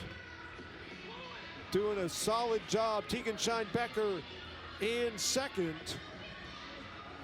And Rachel MacArthur running for ASICS in the number 3 spot. Flockhart pushed back to 4th.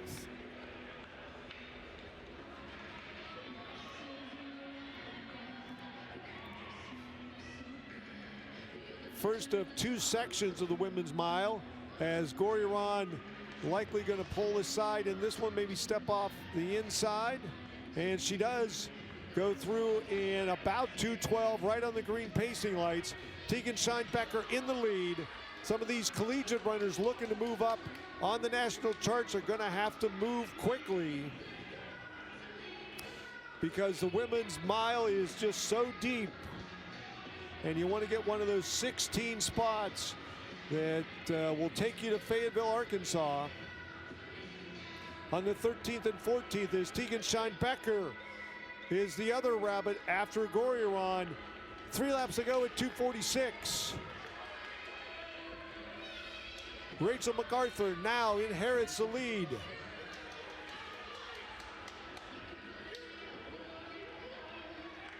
Helen Schlachtenhofen in second.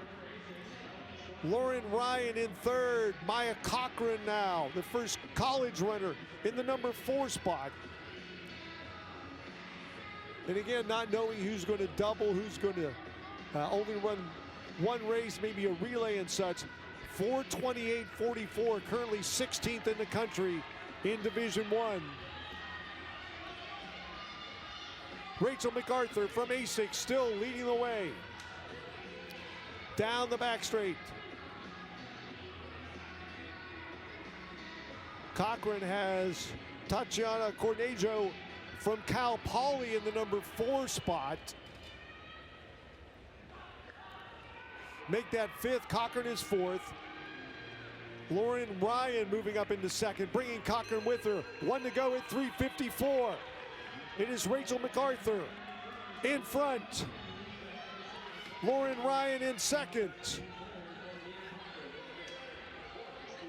And Schlachtenhofen in the number 3 spot, with Cochran, the first collegiate runner, in 4th.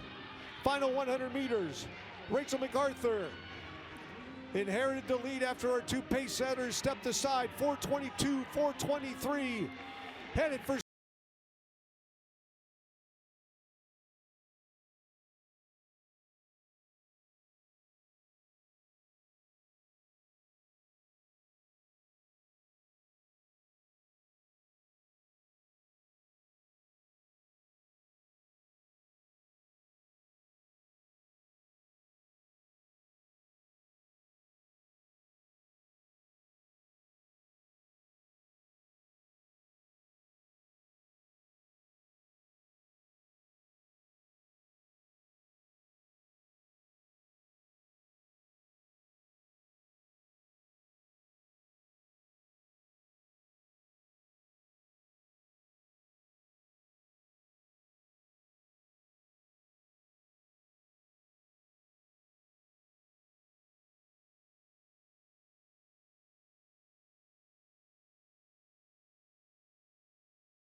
lining up on the oval, and we see Michaela Myers,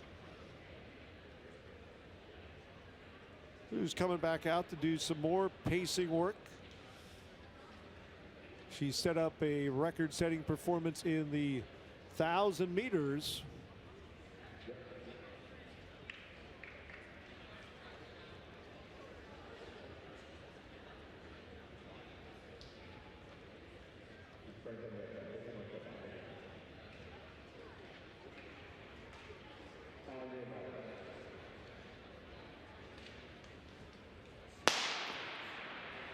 And we're rocking and rolling in the women's mile, heat number 2.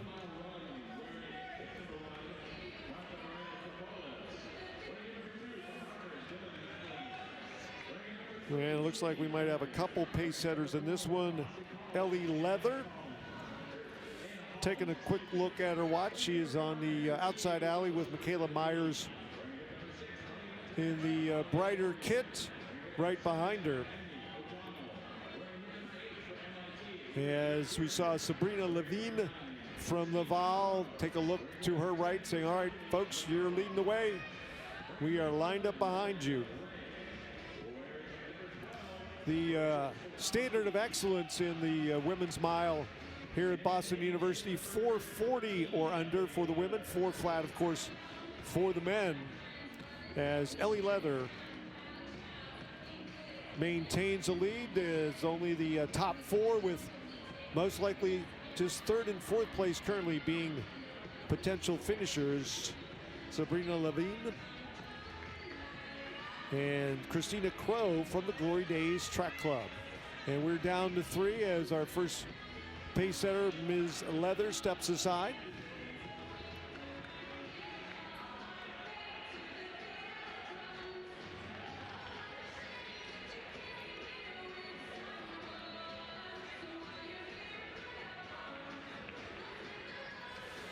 Next up on the schedule, folks, the men's mile, and that is a marquee event no matter what weekend here at Boston University at the launch pad, or so it's called, as Michaela Myers still on the oval, still in the lead. Her second time she has been a pace setter here this evening. Take a look over her right shoulder, sees Sabrina Levine.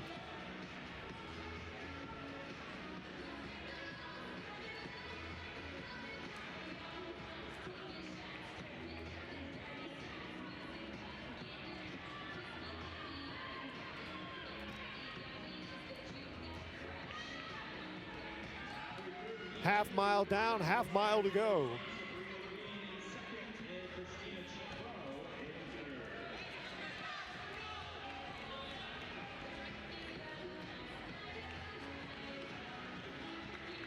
Canadian University of Laval.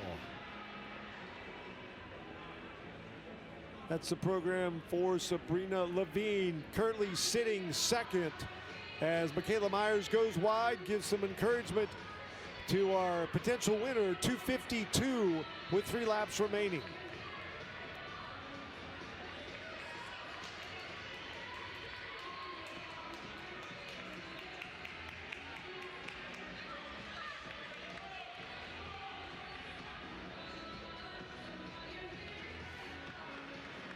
Sabrina Levine, we saw the first group have 5 under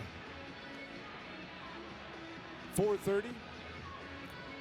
How quickly can Levine close? 2 laps to go at 3:28.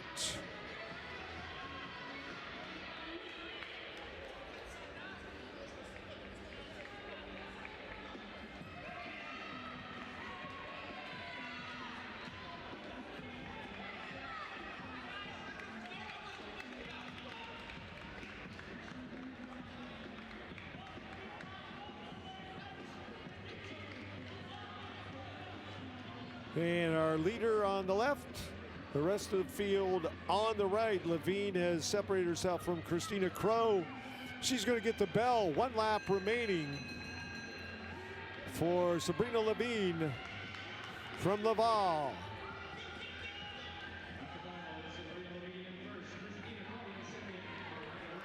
And now a new number 2, that is Miranda Ree.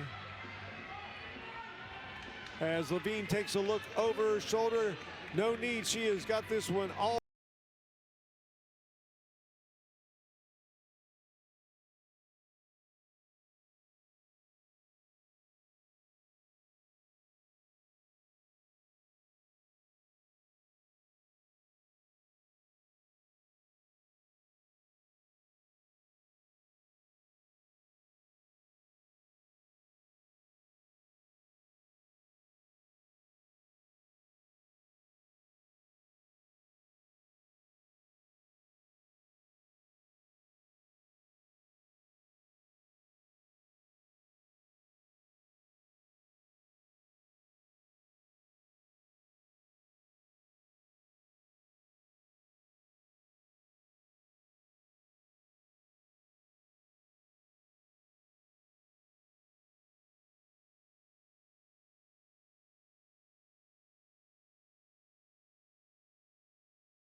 And we are back. We are back live at Boston University. I am very happy to have Sophia Goriron from Harvard standing next to me, the new collegiate record holder, 1,000 meters. Sophia, congratulations. Thank you so much. I know that was one you really wanted to happen. Definitely. And again, a race with only 3 runners. You got your pace setter and your teammate. Was that easier or more difficult than maybe a normal 1,000 meters? I would say this was definitely better than the last 1,000 because that was mostly solo. Just having someone in front of me, rabbit me, really got me through like 6:50. I just had to carry it the rest of the way. So again, the last time you went 2:38 and change, only like 0.3 of a second off the collegiate record. How long did you think about so close and just missing that? Yeah, I mean, it was a little bit of a bummer being so close and just missing it. So I knew that I wanted to come back in this meet and try and get that. And definitely thought I could do it, so coming out here and accomplishing that was amazing. So. All right, you're going to help me with some of the play-by-play and color on this one. So again, the men's mile, or the mile here at BU, is just so magical. The track itself is so responsive. It really does give a lot back to the runners, doesn't it? Definitely gives you a good balance. All right, so again, heat number 1, scheduled to go out the 3:50 pace, and we've seen sub 3:50 miles here before. And one of the Hokies, that ran earlier from Virginia Tech, Dylan DeCombre, in that distance medley relay, a great battle out there. He is currently taking his group through 126 through 609 meters. When you're in a race like this and the field really stretches out, when you go single file, how aware do you have to be of your position in the pack? I mean, if you want to try and be in that lead group, you need to try and maintain the distance and not let too much of a gap form. At least for me, I mean, that makes the race a lot easier, just sticking with the people in front and letting them just carry you the rest of the way. All right, so I know the 1,000 meters isn't obviously a national event in D1, so we'll talk a little later, get some thoughts in mind about how the rest of the season is going to take shape, as that is Samuel Tanner out front in the lead with one of the Under Armour guys behind him. As again, Sophia, you see they are stretched out single file. That is Jack Ansey from Under Armour. Where would you like to be if you were in a position, pick a number where you'd like to be with 3 to go? I would say like third, fourth is a good place to be. You still have some people in front of you to get you through it, and you're in a good position to kick. So I think that's the best place to be right now. All right, another number of the on athletes, that is Sam Ellis now in the number 2 position. People are really starting to put themselves in the opportunity where they can kick with 2 or fewer laps to go. We're coming up on 2 to go. And again, we're looking at 3:50 pace. They're going to go through in 2:54. So 56 or quicker gets us to that 3:50 mile. What is it about the trampoline effect on this track that really helps middle distance runners? I just think like every step you take, it pushes you a little further forward than, I don't know, I want to say that any other track does, but, or at least for me, but I think BU is a special place. No, you're not alone. This is a special place, as starting to gain some separation.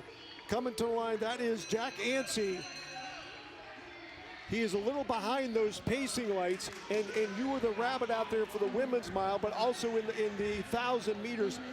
Can you really easily see those lights and whether it's green or white and how you're doing with those? Honestly, I think the lights are really helpful. Like in the K, coming around the last like 150, I looked to my left, I was like, oh, the lights are right there, let me try and get to them. And then in the mile, just having them there, knowing like how fast I'm going instead of having to look at my watch, I think they're super helpful. All right, they hit the line. Jack Ansey from Under Armour, 3:52.4, his final time. As again, even though you get that trampoline effect from the track, even though you have the pacing lights, if you slip a little bit, it is really extremely difficult to gather yourself for the final lap. All right, so tell me about the rest of your season, how that's going to develop. We're obviously targeting the national championships at Fayetteville on March 13th and 14th. What do you have left on the collegiate schedule? Yeah, so we have HEPS next week, Saturday, Sunday. And I'm honestly not sure what I'm gonna run there yet, but between like the 8th mile, maybe like one of the relays. So I still have to figure that out. Everyone's been running super fast, so might need to run another fast 8, or I don't know, maybe try and double in both. But yeah, definitely have to see how everything shakes up. Any 4x4 legs? I know you Yeah. did a lot last year because you guys were loaded at the 400 Yeah, it and was middle crazy. distance. Yeah, it was super fun. I think I will run it next weekend at Heps. We'll definitely love to run that. I mean, I have only run one this year, so I definitely want to get back into that. It's a lot of fun. Real quick before we go to the next heat of the men's mile, again, you were sort of like a solo performer in high school, just really head and shoulders above everybody. But the team environment at Harvard, how has that helped you really grow? It's been really great. I think I really embraced cross country a lot more this year than I have in the past, and I think that's allowed me to run a pretty strong and fast mile this year, and just kind of taking like the longer stuff more seriously. I think I've really benefited from that. All right, another one of the Hokies is going to help out with pacing in this one. That's Sam Idians, scheduled to take the group through 154 to 155. There is our lineup in section number 2. Again, Phil Grove, Old School Track, along with Sophia Goriaron from Harvard. She is the new 1,000-meter record holder, 2:37.72. Did I get that time right? I think so, Okay, yeah. very good. Again, she takes about 7/10 of a second off the record. Is that, do you think, your potential? How much faster can you go in the K? Yeah, I don't think that's quite my ceiling. I think I'm capable of running a little faster, but I don't think I'll get another chance to run it this year. But I think next year I'll definitely try and run it again, and maybe go for like 2:36, 2:35. But yeah, I think I had a little bit more left in me. And the thousands isn't just running an 800 and adding another lap, no, is it? not quite, not quite. All right, again, the pace in this one scheduled to go through 154, 155. Sam Idians from Virginia Tech doing the honors. And some separation here. You've been in the role as someone who's following a rabbit and also the rabbit. When you look back and you see you have that much on the field, does it make you sort of adjust, or you just dial into those lights and stay there? I haven't paced like too much, but I think it's more beneficial for the pacer to stay like on the pack a little more. But also, like, if you're asked to run a certain pace, I mean, definitely have to try and get that. So having the lights definitely help, though. All right, in the number 2 position, we've seen a lot of that uniform here tonight. Under Armour, that's Sierra Salgado in second, and one of the collegiate runners, Laui Nagedich from Arizona, currently now in the number 4 spot, as Adidas's Joe Wascom, one of those UW milers. He is now sitting 3rd midway through this race. Again, 3 down, 5 to go. Again, 5 to go, 6th, 7th. Does that sound like a good position for you? Yeah, definitely. I mean, when I ran the mile here last week, I think I was sitting in like 7th, 8th, but it was a quick heat. So I think it's a good position for the middle of the race. So. How much does running the mile and also the 400s help you in that middle distance, the 800 or the 1,000? Yeah, I mean, I think it's definitely really helpful just running a little over distance, a little under distance, and just honestly trying something new. I mean, I hadn't really run the mile in a few years, or yeah, I think I ran it like freshman year in December, and I hadn't run it again until this year, December. So I think that was fun to just come back and try run a little faster. So. All right, Salgado, the leader, they went through 809 meters and 159, a little slower than advertised for this group, and things are bunching up. They're running 2 wide, 3 wide. Do you really want to try to get to the rail at all costs, or can you sit on somebody's shoulder and run those extra meters? Yeah, I mean, I think it's helpful to get on the rail, but I feel like it doesn't matter as much indoor versus outdoor. I mean, the track's only 200 meters instead of 400 meters, so it's honest. I think it's like whatever feels most comfortable to you. Clay Pender from the Atlanta Track Club Elite is our new leader, but everybody is in the conversation. 15 meters between first and last. They're coming up on 2 laps remaining. They are under 4-minute pace, as I think that is Wascom back in front. Yes, it is, the former UW miler. Again, I think at one time they had 8 guys under 4. How crazy is that? But this is a place to run fast in the mile, and now he realized, you know what, I got more left in the tank than I need to at this point. Coming up to the bell, he will go through in 3:27, and he is moving. He's now 15 meters up on Justin Wachtel from Virginia in second. But that is Joe Wascom from Adidas, pumping the arms the arms move, the legs are going to yeah. follow, right? Oh yeah, definitely. At least that's what your coach tells you. Yeah, yeah, that's what I hope for. All right, Wascom coming in the line. 353, 354, 355. Nice lean from the middle distance guy. As the collegiate runners, Arizona and Virginia doing battle. As we'll get at least the top 3 under 4. As a week ago we had 50 sub 4-minute milers. There we see we get 5, 6. So once the indoor season is done, Sophia, what's the first big outdoor meet for you and Harvard? Honestly, I haven't thought that far in advance yet. But probably 2 to 3 weeks after indoor nationals. Most likely like 3 weeks, I think. 'Cause I think I'll take a few days to like recover from indoors and then get back into it. So yeah, give myself some time. All right, that young lady, again, going to celebrate for how long as a 1,000-meter record holder? How long? Yeah, how long? Tonight, tomorrow?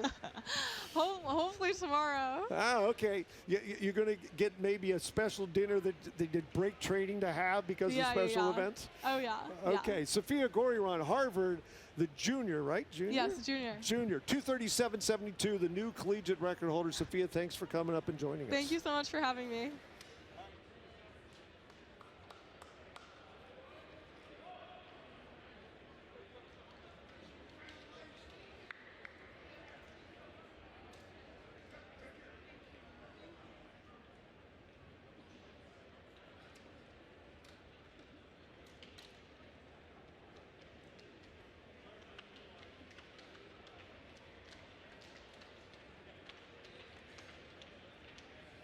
All right, heat number 3 of the men's mile. We're scheduled to have 4 of those this evening.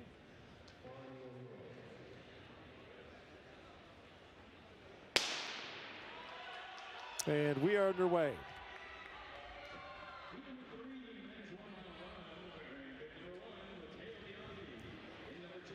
All right, so again, heat number 3 on the oval.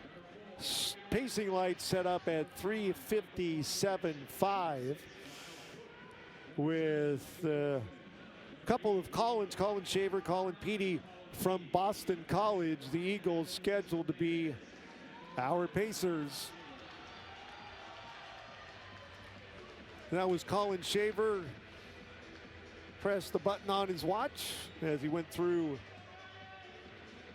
209. Lots of Eagles up front for the top 5 positions.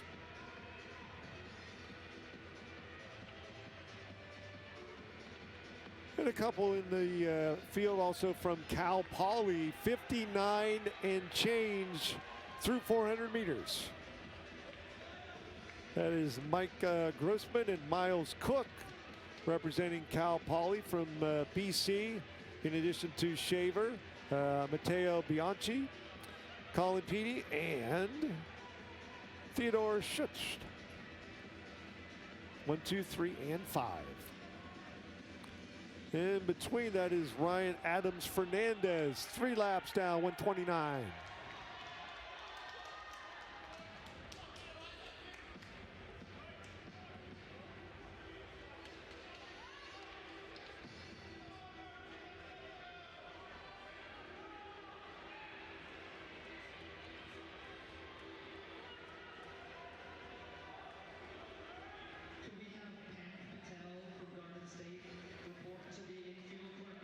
Like clockwork, they're going to go through in 1:59.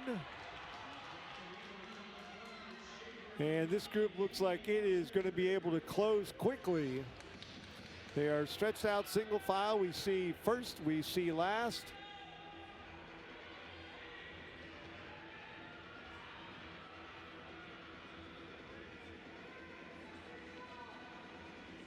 As Colin Shaver from BC with 2 of his teammates, Matteo Bianchi in second, 2:30 with 3 laps remaining. They're right on the green light. What will these final 500 plus meters be like? Bianchi, Petey, 1-2 with Ryan Adams Fernandez representing Hammer and Axe in the number 3 spot. 2 to go. They're picking up the tempo. 2:59 on the green. Can we add some more sub-4 athletes to our list here at BU? Moving wide, Colin Petey from BC up to the shoulder. I thought he was going to make a pass there.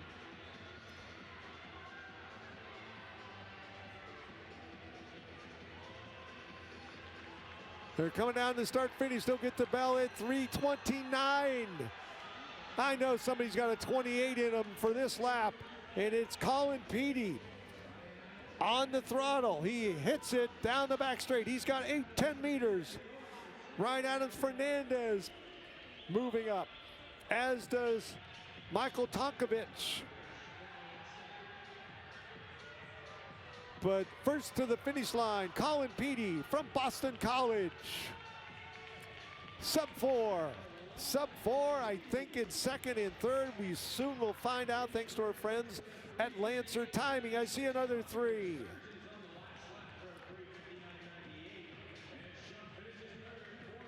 Here's our winner as the top 2 break 4 minutes.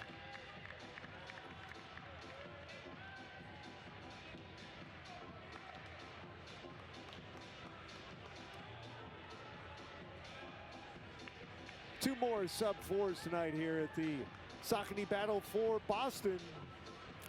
They came here to run fast, and if it's the mile, go sub-4 or sub-4:30.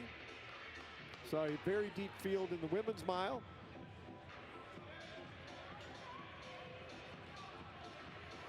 As heat number 4 headed to the starting line.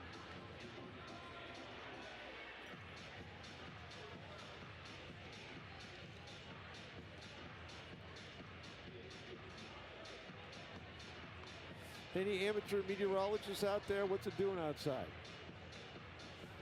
When will the blizzard of 26 reach the Northeast? I hope after I'm able to leave time. All right, lots of hundreds of flights canceled in the Northeast. New York, Providence, Boston, probably DC area as well. As a major storm adding to the collection of snow along roads and on roads and cars and such. We're underway. Section 4 of 4, men's mile. All right, Owen Pett from BC. See him on the outside there. We're number 13 scheduled to pace this group.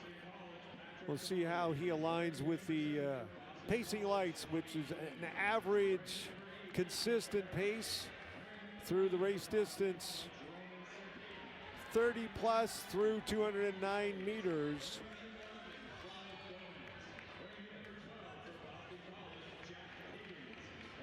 That is Micah Pays in the number 2 spot, and then some separation back to our friends from Battle Road. That's Marcel Aubry, the familiar green jersey here at BU Meets. Just over 60 seconds.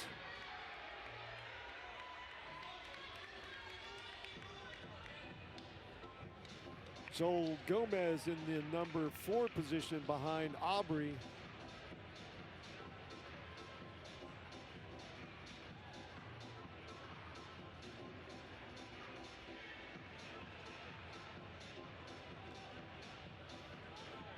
Again, the great thing about the meets here at BU, you get to bring together all of the divisions of NCAA athletics, and Jackson Doran from Roberts Wesleyan was a standout in the East Coast Conference. That's, D2, this one. but we saw MIT and Williams and Amherst and such earlier. 2 flat plus as Owen Pett still leading the way.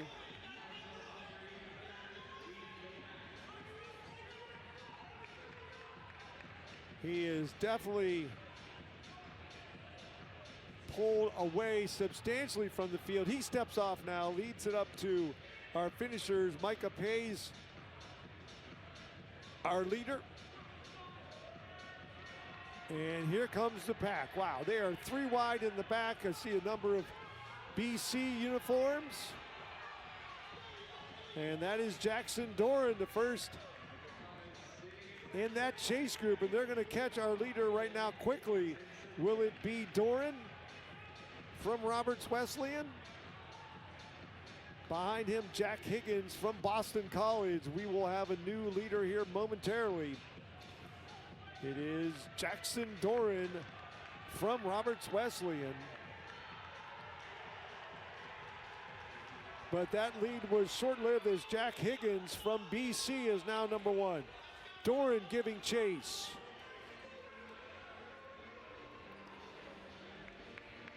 And those two have quickly pulled away from the field.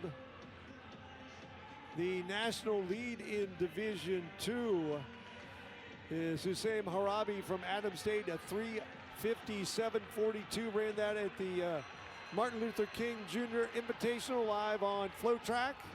As there's the top 2, Higgins and Doran. Down the back straight, digging for home. Final lap, final heat of the men's mile at Boston University. It will be Jack Higgins from Boston College. Brings it home in 4:05 with Jackson Doran in the number 2 spot.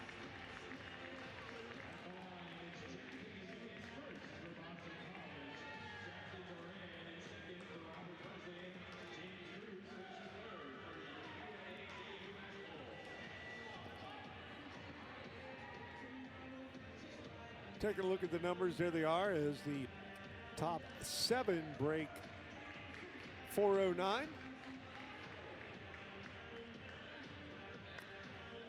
That will put a wrap on the men's mile. Next up on the program, men's 5,000 meters. Step aside, we'll be back with more action from this year's Saucony Battle for Boston live on FloTrack.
So many great things have happened over the years in the 5,000 meters on the oval here at the Track and Tennis Center at Boston University. And one of those gentlemen that turned in that incredible performance wearing hip number 1, Woody Kincaid of Nike Swoosh Track Club, and young Parker Wolf, his teammate right next to him, see him wearing number 2. They just shook hands, ready to go do battle. This is the men's 5,000. 25 laps. We're underway. A.J. Ernst taking the group out on pace for 12:56. With the second group, they're looking for some rabbits to lead a group through in 13:20 pace. So that is A.J. Ernst from the Notch Track Club. On the inside, Ali going to bring everybody through the opening lap in 30 points. One big single file procession. Again, 12:56. The big hot pace as Ernst, then Abdi Noor, Parker Wolf, and Woody Kincaid. 2, 3, and 4, and then back in the number 5 position. Our lone collegiate runner in this, Evans Kiruri from Washington State. And single file formation. We'll see how much love the track gives back to these 7 runners. 5,000 meters, that is our distance.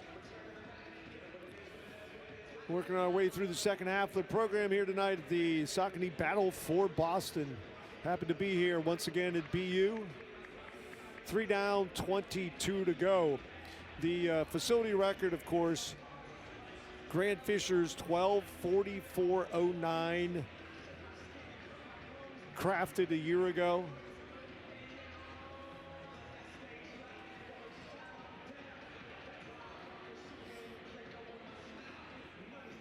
As I mentioned, Parker Wolf, after an incredible career at the University of North Carolina, now running for Nike. First half mile, 2:03. 2:03, just dropping down 61 points. Like they were taking the dog for a walk in the park. A.J. Ernst, the leader. Abdi Noor in second, then Wolf, then Kincaid. The top 4.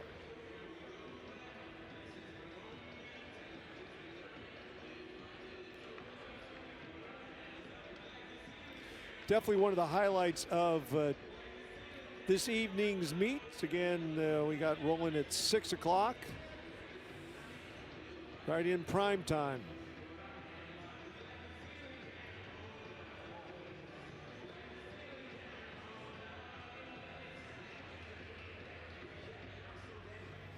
On the all-time list for 5,000 meters, as World Athletics calls it, on the short track list,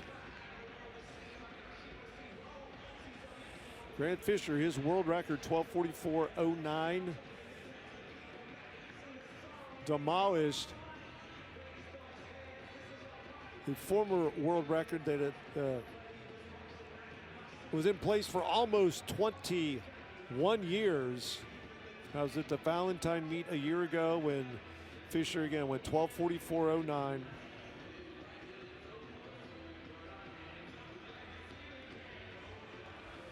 On the all-time list, only 9 men have gone under 12:55. The standard for indoor nationals using 5,000 as an alternative is 13:05. At the 3K distance, American men need to run 7:38 to be an auto qualifier. As A.J. Ernst leading the way, opening mile in 4:10. They're falling behind the lights just a little bit. We'll see how much longer A.J. is in the lead.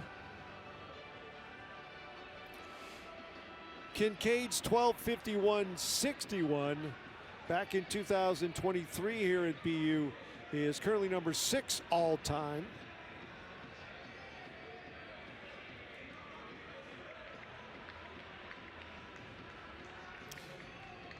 There's another lap in the books. I think as Ernst realized he needed to pick it up just a little bit, they're catching back up to those pacing lights.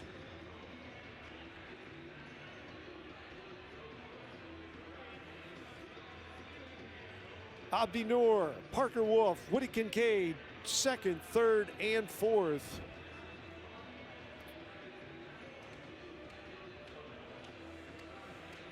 Parker Wolf ran 13:13 as Ernst steps aside, second kilometer under 5:20. Again, Parker Wolf 13:13 back at the season opener in 2023. As Abdi Noor, Parker Wolf have gained some separation over Woody Kincaid in the number 3 position. Wolf also turned in a memorable 7:30 3,000 meter win in that season opener in 2024.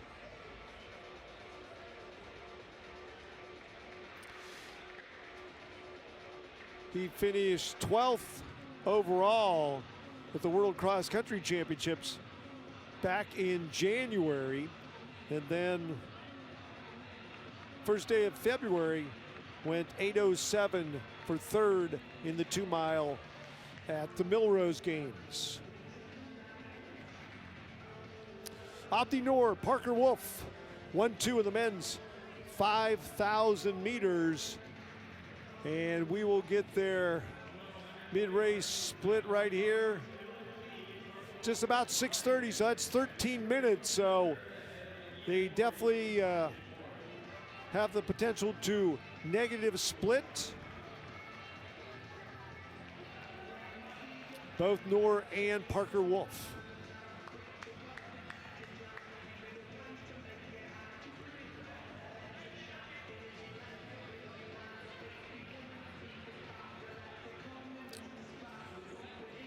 Noor, on the other hand, his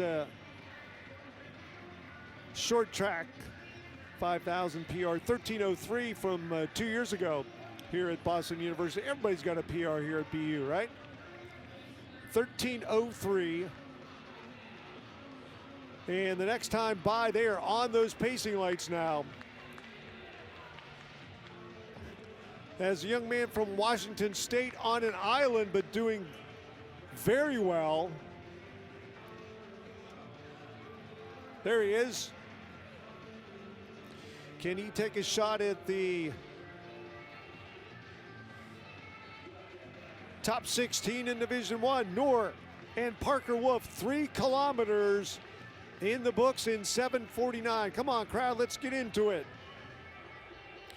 Hopefully you at home are enjoying tonight's live coverage of the Saucony Battle for Boston in on the edge of your seat as these two keep dialing up the tempo.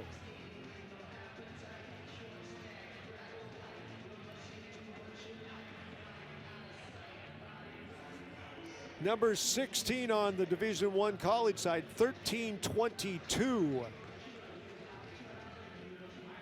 As Noor moves to the outside just a little bit, there is our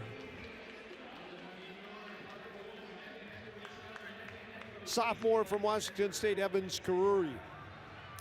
As Parker Wolf goes by, as Noor said, you know what, that is all I had in me. Parker Wolf, it's going to be all up to him. 8 laps remaining, a metric mile at 8:52. He is on the pacing lights.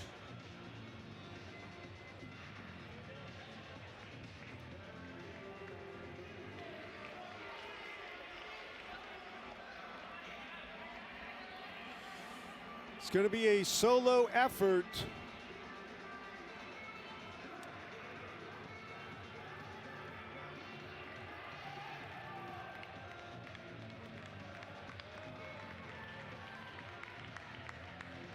Seven laps to go for Parker Wolf.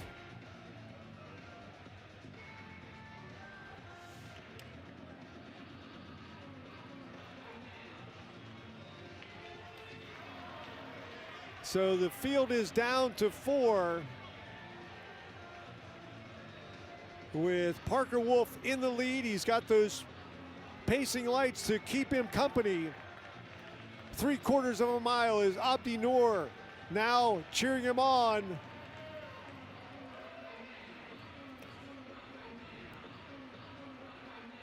Parker Wolf.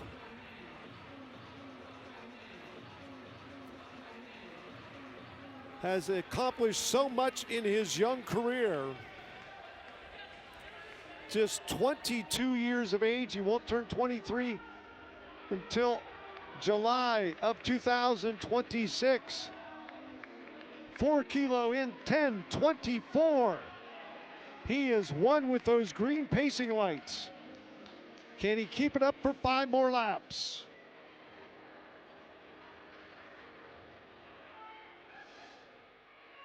He's run 3:54 in the mile. 8:07 earlier this year for 2 miles. That is a PR. And he is on pace to destroy his existing 5,000 PR of 13:13.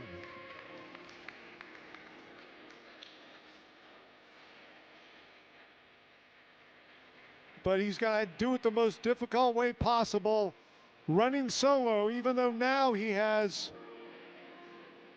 his Nike teammate Woody Kincaid in his sights, because he could put Kincaid a lap down. As he'll see 3 on the lap counter, 3 to go. Parker Wolf, 11:27.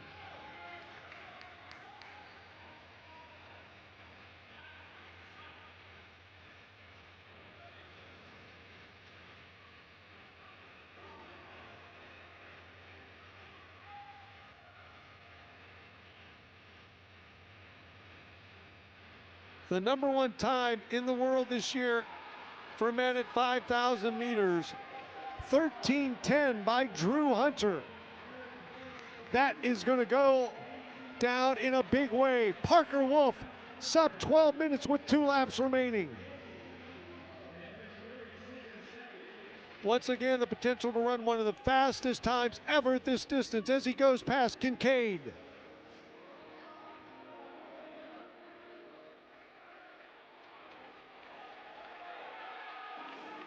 Hearing it from the crowd. Let's go, Parker. 1 lap to go at 12:28.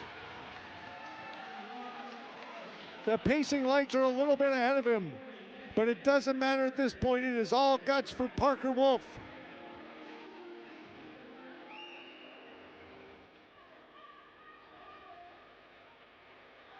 Running for home, the young man.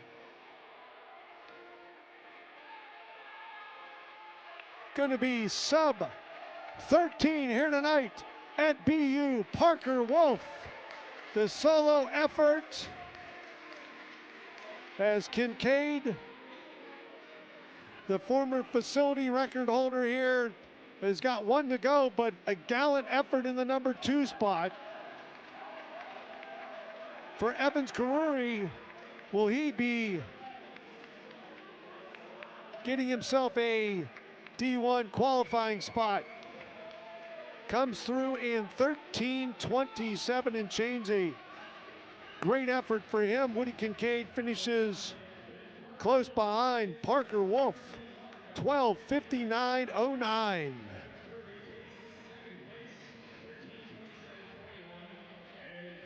As you see the numbers, those 4 finishers in the race.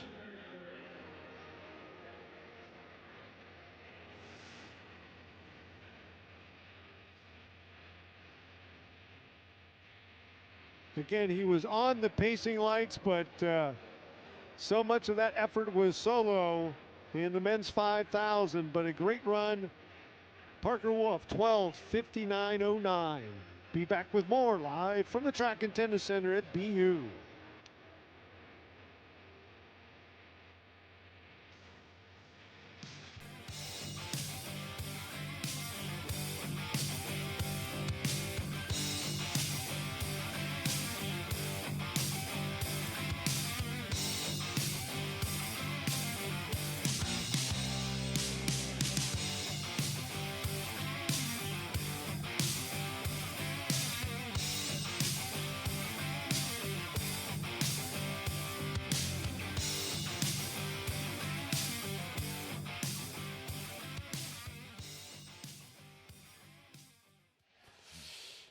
All righty, as I mentioned a handful of minutes ago, so many events are tied to a level of excellence here at BU that is not achieved elsewhere in the world.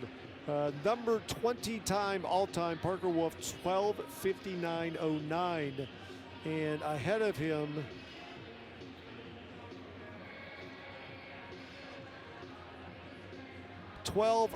make that 13 other times in the top 20 have been run here. So 14 of the top 20 in the men's 5,000 run here at BU.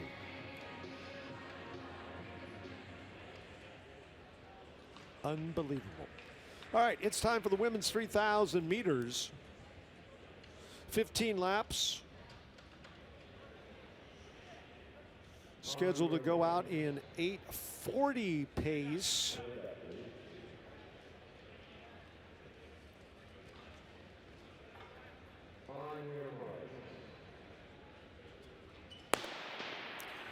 And we are rocking and rolling in the women's 3,000 meters.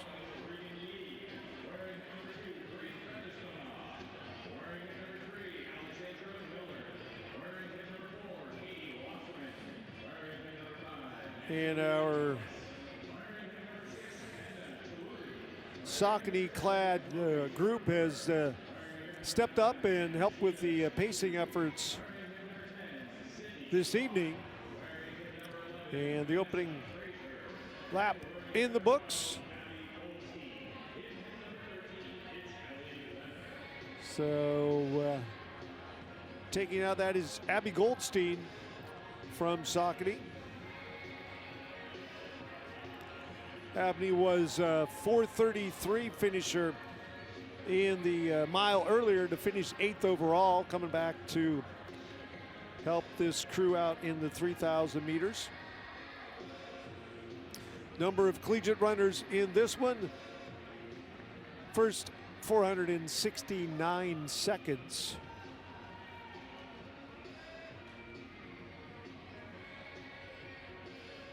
We'll take a look at the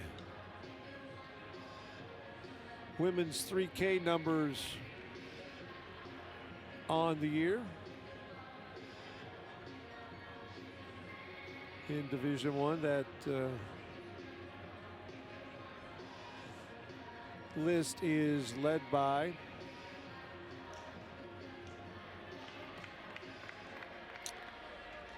I can get that up. Doris Lemnole from Alabama, 8:31.99 at the Milrose Games with Jane Hedengren, doing everything from a mile up through 5K cross country. Those two doing battle. Hedengren's 8:34.98 is the number 2 position in the collegiate ranks. The top 16, or the number 16 position, then 8:48.26. As Ellie Leather steps off and leaves it up to some of our finishers. And as Abby Goldstein, again, who ran the mile earlier, she is setting the tempo for Vanessa Frazier, her Saucony teammate. Then we step back to Edna Chirulai.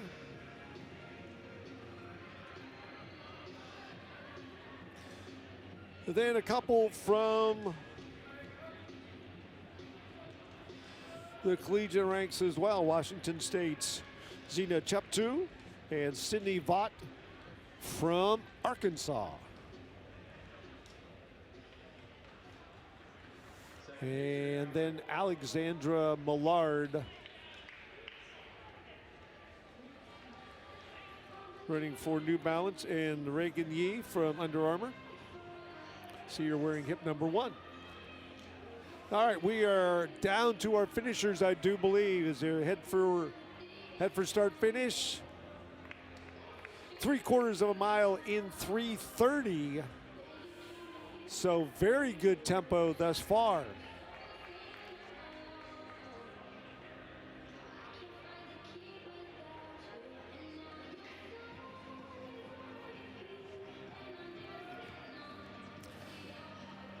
And a new number 2, that is Zena Cheptu from Washington State.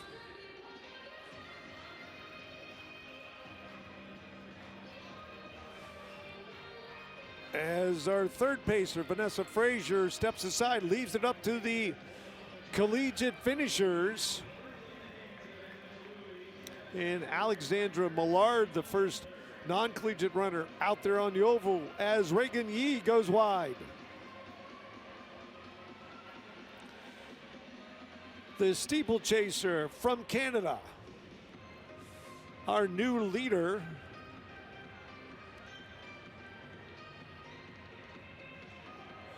wearing hip number 1. Full mile in 4:40 and change. They are cruising right along.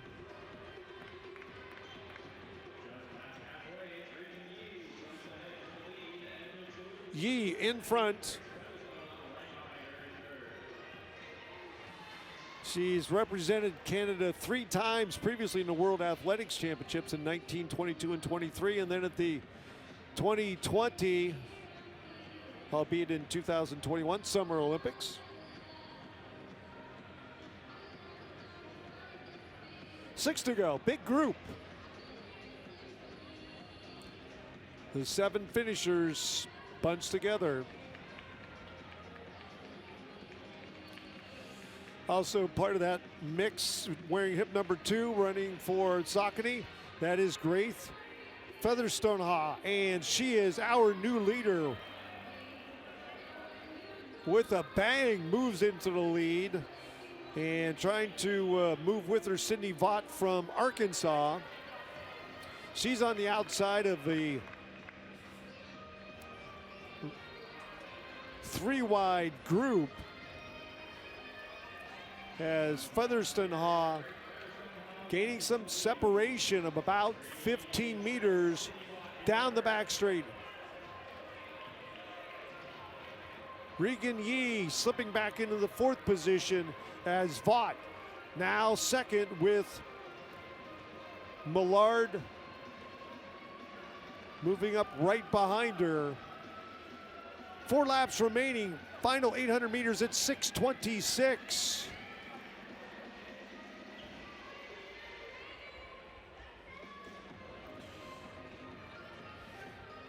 On the American scene, to qualify for the USATF Championships, auto qualifiers 8:45 for the women, 9:02 the minimum standard to try to get in that field of 16 for the 3,000 at next weekend's USATF Championships and World Athletics qualifier at Ocean Breeze.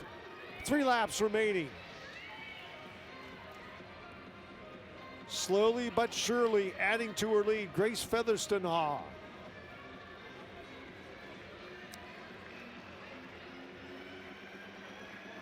Sydney Vaught from Arkansas in second, trying to hold off Alexandra Millard, but Millard moves by and trying to give a chase to that woman, Grace Featherstone-Ha from Saucony. 7:36, 2 laps remaining.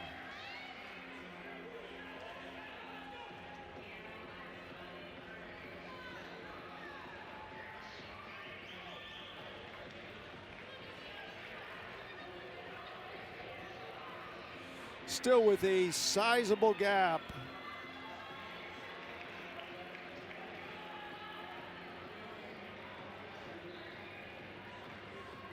Grace Featherstone-Ha from Canada and Saucony. 1 to go at 8:12.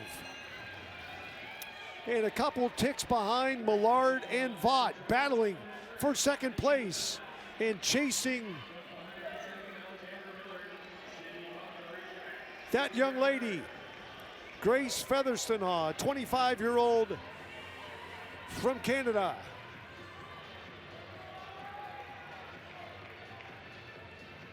She's run 8:47 indoors at this distance, and she's going to come home in about that time once again. Just a little quicker. She ran that actually last week at the JDL Fast Track in Winston-Salem, North Carolina.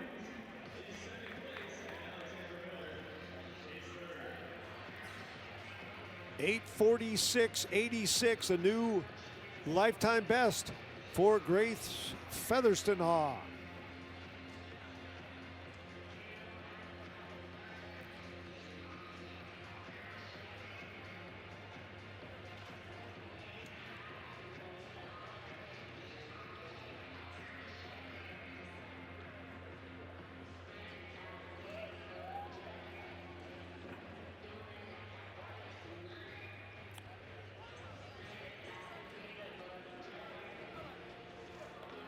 All right, we will step aside for a moment and be back with the men's 3,000 meters, 15 laps on this lightning fast oval. Saucony Battle for Boston live on FloTrack.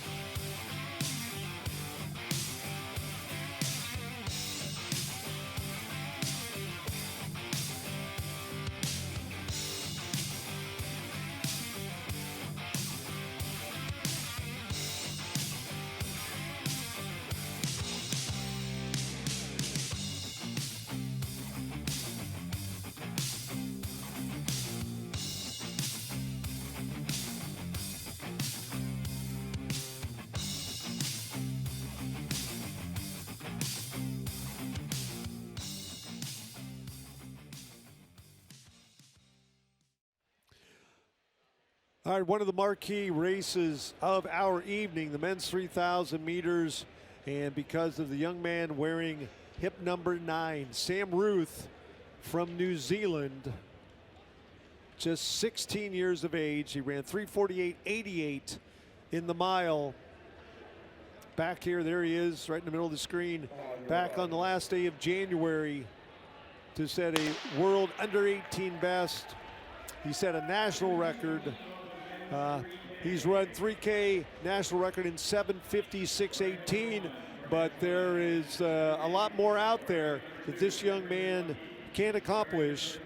And the race is scheduled to go through in 7:40 pace, which would be a pretty massive PR for Sam Ruth on the inside.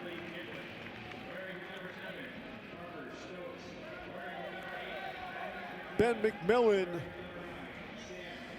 scheduled to be our pace setter, and he is at the point right now, bringing Brian Massey from Arkansas with him.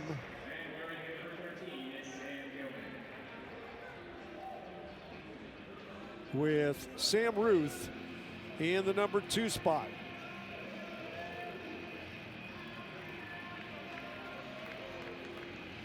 Just over 60 seconds opening quarter. And they are dialed into those pacing lights.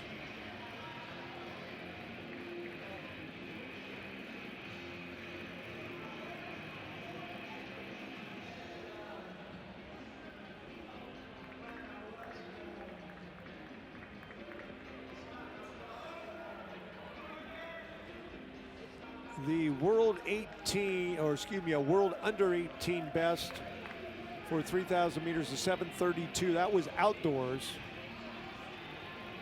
The U20 record indoors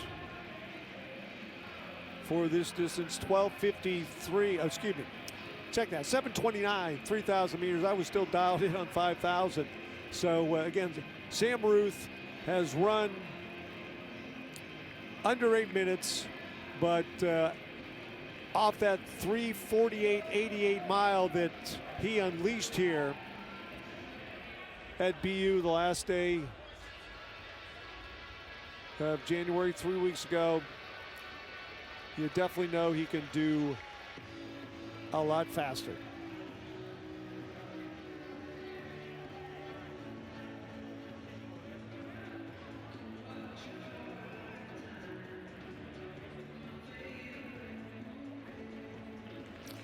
First kilometer in 2:33, so that is 7:39 pace.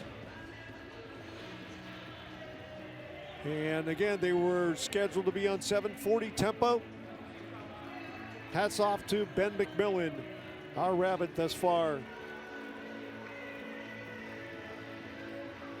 With a couple of collegiate runners and a 16-year-old in second, third, and fourth. 6 down, 9 to go.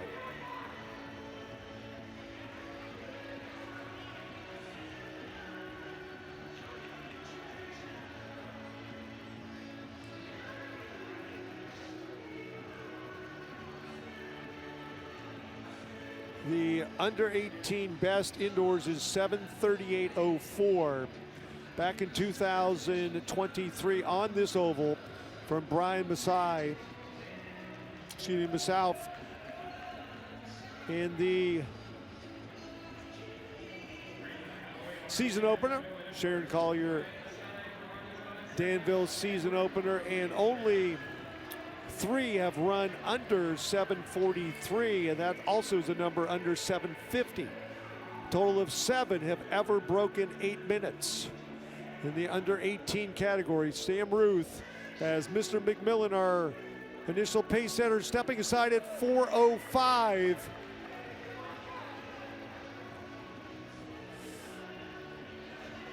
Again, how pedestrian it must feel, a 4:05 pace. Yes, he has just under 7 laps to go, but he went 3:48.8 here. Sam Ruth sitting in the number 2 spot. And we'll see who's going to move up to help him. That is Henry McIkey.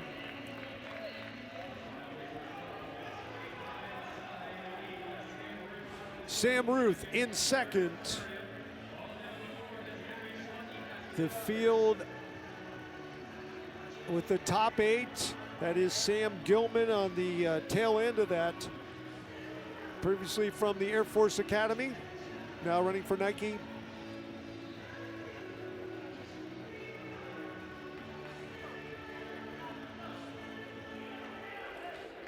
Five to go at 5:08.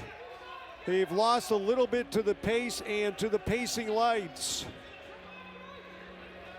in that second kilometer, as the Arkansas Razorbacks surrounding Ruth, and Ruth took a look over his right shoulder and saw Ernest Chariot moving into the lead, and he is going to push the pace with 4 to go at 5:39.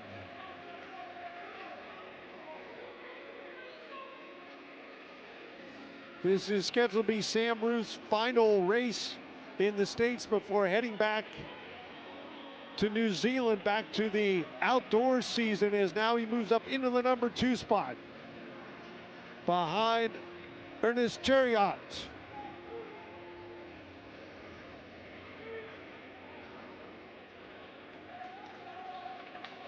The 2-man battle with 3 laps remaining.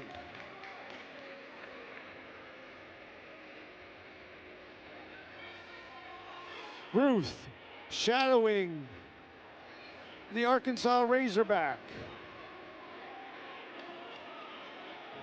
The collegiate lead, Marco Langen, his 7:34 flat at the David Emery Valentine Invite a week ago. 2 to go at 6:40. Can they close under 60 seconds? Sam Ruth, Ernest Chariot.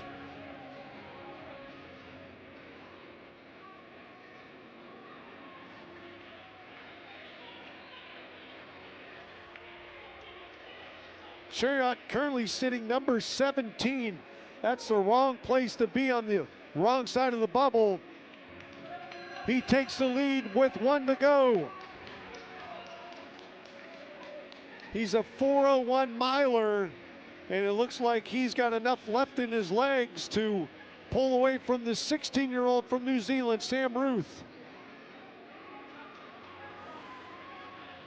Previously ran for Texas Tech and Ernest Chariot. His previous best 7:43, and he will break that today as he goes through in 7:40. Ruth comes through in 7:43 and change.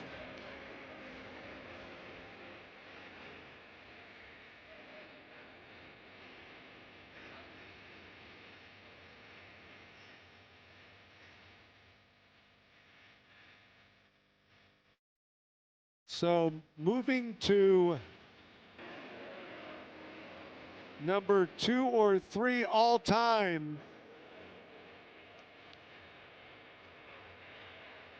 I think that number 4 all time is Sam Ruth from New Zealand with his 7:43.16. That is number 4 all time in the U18 world rankings, and now 2 of the top 4 times in U18 history have been run on this oval as the Razorbacks go 1-2. And we'll see if he's able to move up a bit in the collegiate ranks with that 7:40.53. There's a young man from New Zealand.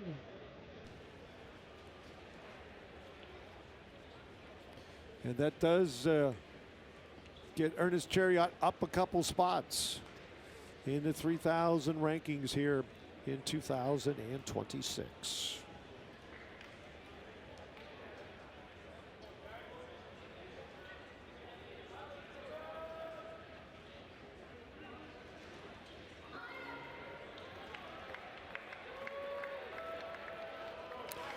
Next on the oval, the men's 5,000 meters.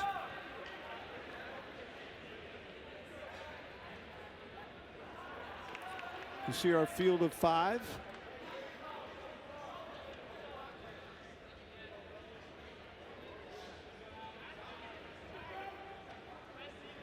Our pace setter taking the group out on 14:20 clip is Austin Dahlquist. See him wearing number 5. We are underway.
All right, we are close to having 1 kilometer in the books. And again, Austin Dahlquist setting the pace. They're looking for a 14:20 first kilometer over and done with in just over 2:52. So that is right on 14:20 pace. The pacing lights do not lie.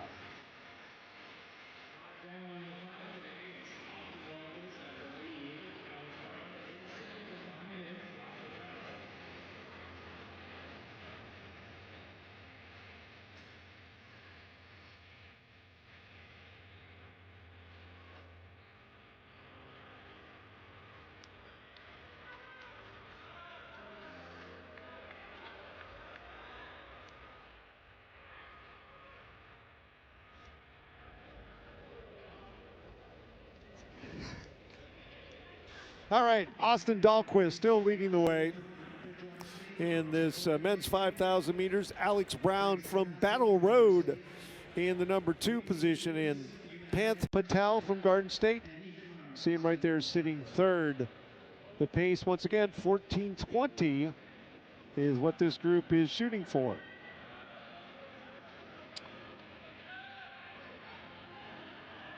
And the next time by will be 1 mile in the books.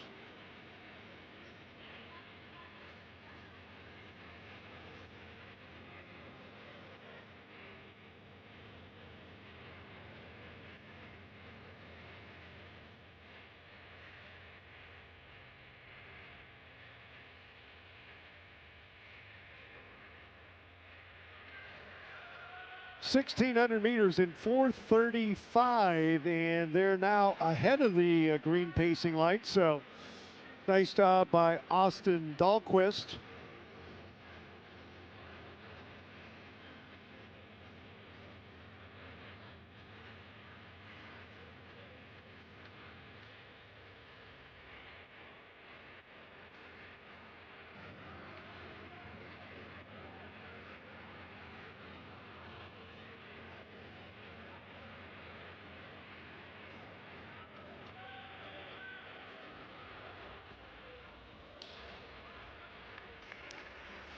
All right, I know I haven't done this yet today. My thanks to the crew here with me tonight at the Saucony Battle for Boston, bringing you all the action live on FloTrack.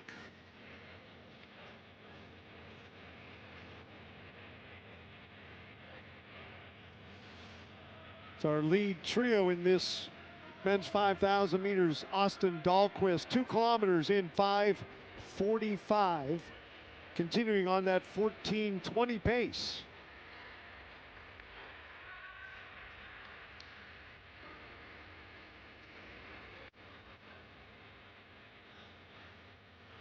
This is section number 2 of the men's 5,000 meters. The opening section, we saw Parker Wolf throw down a 12:59.09 to join a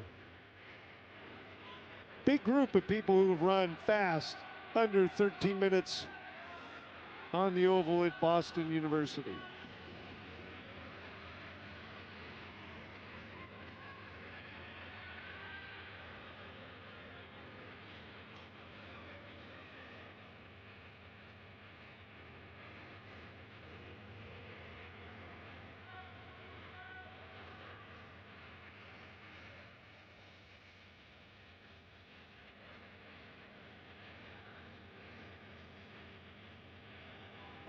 Dahlquist starting to gain a little bit of separation, looking back, trying to maintain that contact with those finishers in this, as Alex Brown has been dropped off the pace.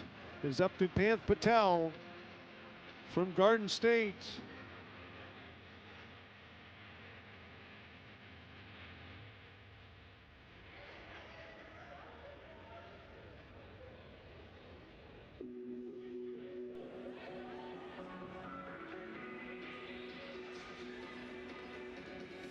We open things up with some fantastic distance medley relay action. Once again, Division I men, Division III women, and the NCAA side of athletics. Fantastic battle. The Oregon Ducks were victorious in one of the fastest performances ever in the collegiate ranks, 9:14.88, as the top 5 teams all broke the 11-year-old facility record that was held by Villanova. Again, Oregon at 9:14, Virginia Tech 9:15, Virginia at 9:16, and Kansas and Oklahoma State at 9:23 and 9:26.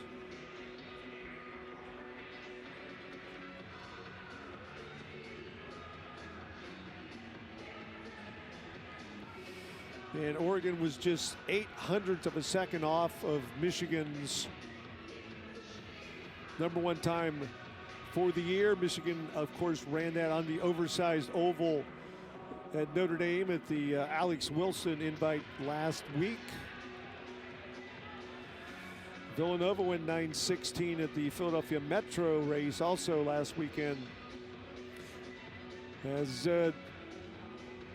in fact, all of the potentially qualifying teams ran their best time of the year last weekend. So some busy action, bringing all these long sprinters and middle distance runners together for the distance medley relay. And then in the women's race,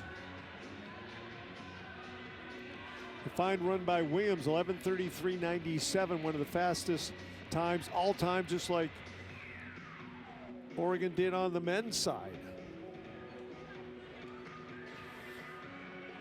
Austin Dahlquist taking a look back at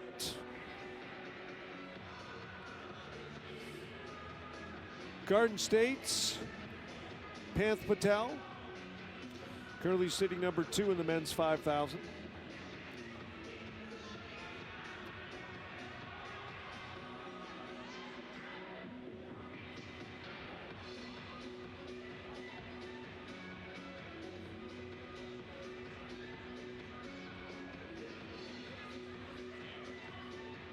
We are down to our 4 potential finishers in this one. Again, Dahlquist, Patel, Jack Courtney from UMass Lowell, and Jack Mancuso.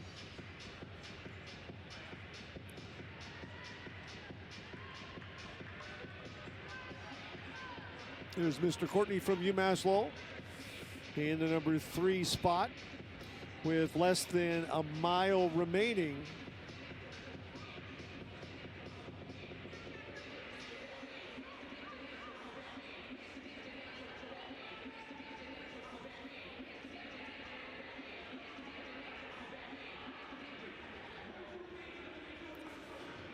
Good things you want to check out on the FloTrack site at the conclusion of this meet. Obviously, all of the archived race video, but also my conversation with the new collegiate record holder, women's 1,000 meters, Sophia Goriron from Harvard, 2:37.72. Takes almost a full second off the old collegiate record.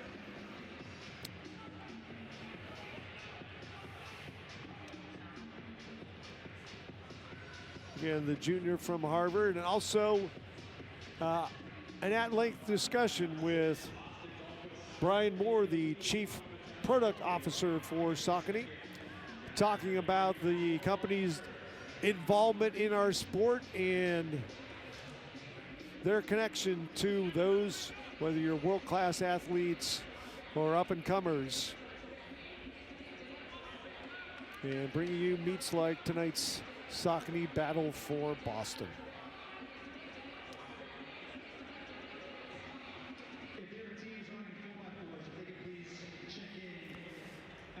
Four laps remaining for Austin Dahlquist and Panth Patel from the Garden State Track Club, gutting it out over these final laps. A 25-lap race indoors is no easy endeavor.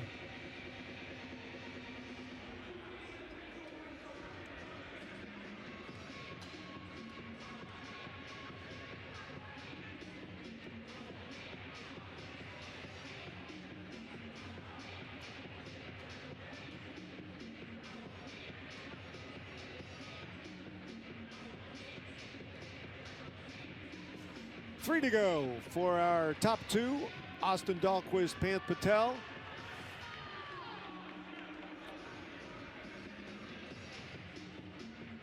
With Jack Courtney from UMass Lowell is closing in on our lead duo.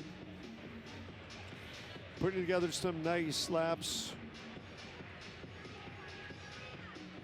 The sophomore from UMass Lowell.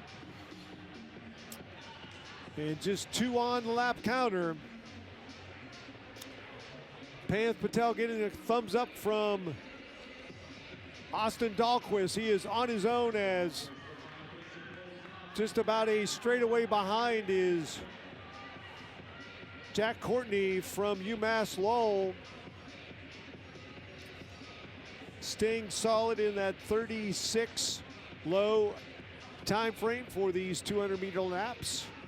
And starting to close, he's within a straightaway. Don't think there's enough race left, but he will chase Panth Patel to the finish line. 1 to go, 14:20.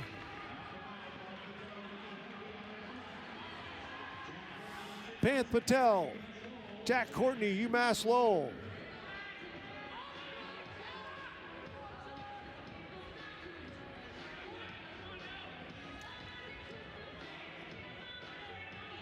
And Jack Mancuso, the number 3 competitor at this moment. Patel is going to be under 15 minutes for the 5K with the win. Panth Patel, Jack Courtney, and Jack Mancuso.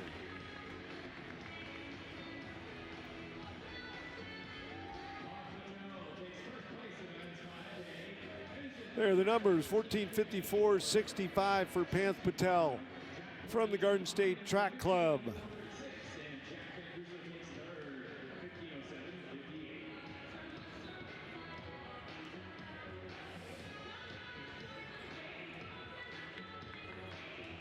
Next up on the schedule, heat number 2 of the men's 3,000 meters. We'll be right back with that.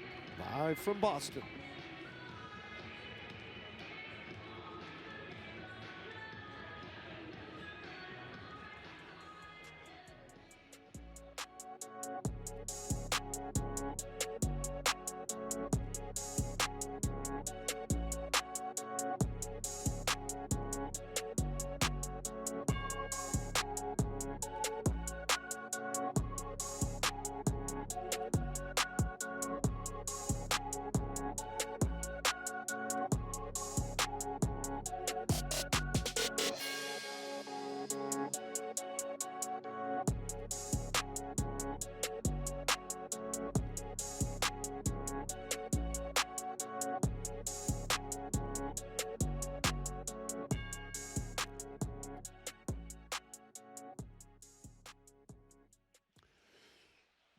We are back with the 3,000 meter run for men. In the invitational race earlier, we saw Ernest Chariot from Arkansas, 7:40.53. Sam Ruth, one of the fastest all-time under 18 efforts in world history, is 7:43.16. The young man, 16-year-old from New Zealand.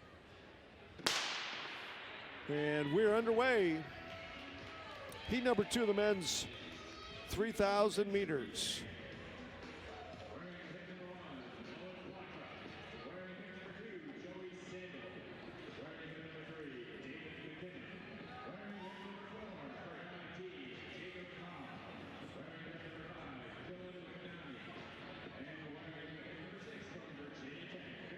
That is Killian McNamee leading the group through in 32 and change, right on those green pacer lights, which if you were with us, you heard Sophia Goriron talk about the benefit definitely from seeing those, the visual perspective of knowing you're on pace. Joey Sandell in the number 2 spot, behind the Fleet Feet Upstate Running's McNamee. Quarter mile in 64.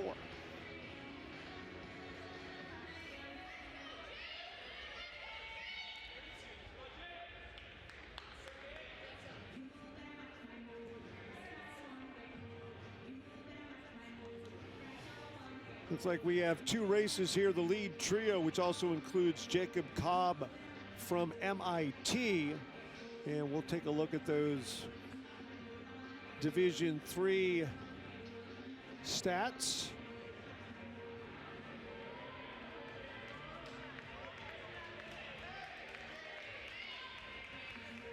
So you get you an idea of how Mr. Cobb might be able to change the order of things. The Division III national lead, as the top two are under 8 minutes. Seth Clevenger from Rowan is 7:54.87 at the Dr. Sander Columbia Challenge. They are right on pace. 4 laps down, 11 to go. Isaac Van Westerryan from Cornell College, the only other one under 8 minutes with a 200 flat converted 7:58.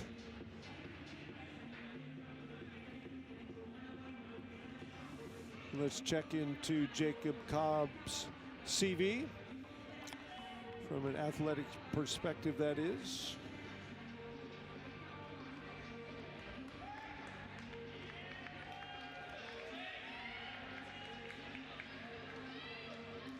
Cobb, a 4:07 miler for MIT, has gone 8:16 for 3,000.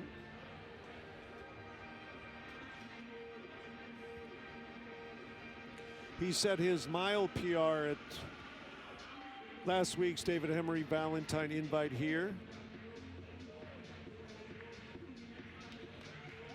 6 down, 9 remaining. And last year's Valentine, he set his 3K best, so he likes running here in February.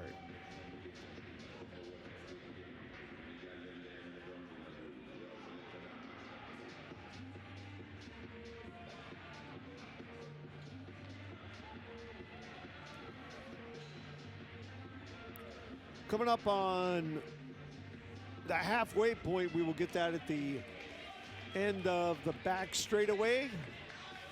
2-man battle, McNamee and Cobb.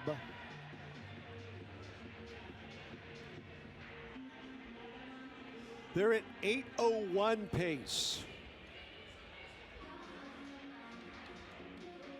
Boy, wouldn't that be a big plus for Mr. Cobb to break 8 minutes and move up into the D3 upper echelon this year, 2026.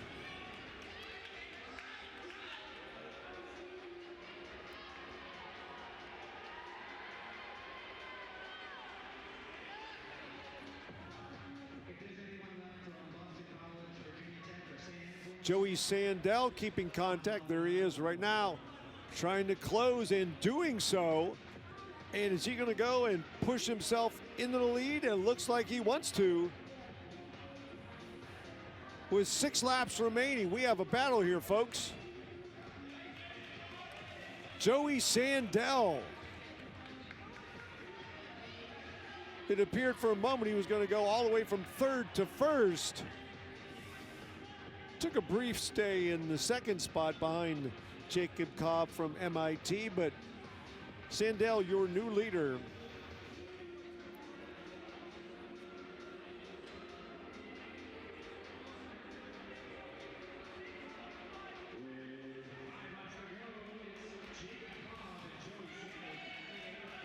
Joey Sandell and Jacob Cobb.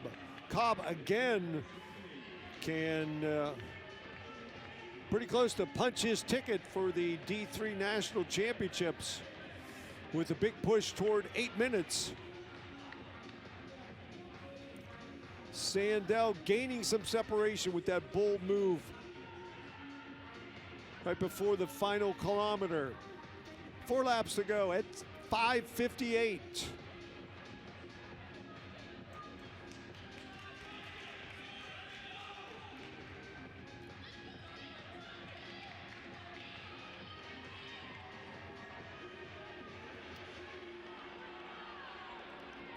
Cobb is currently 17th in the D3 ranks in the mile at 4:07.01.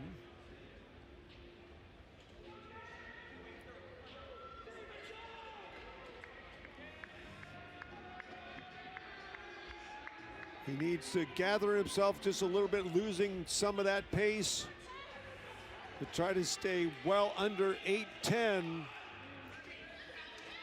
to maybe have some options at the D3 National Championship, mile or 3K. But right now, Joey Sandell picking up the tempo.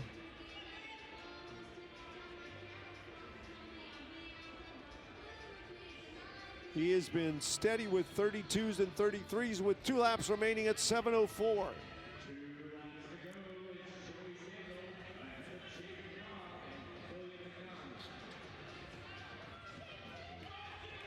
Joey Sandell and Jacob Cobb 1-2, but it is that young man. Next time by, he will get the bell.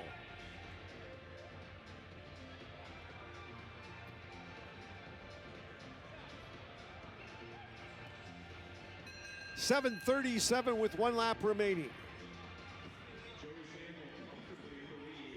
Cobb crosses start finish at 7:47, 10 seconds behind our leader. Joey Sandell.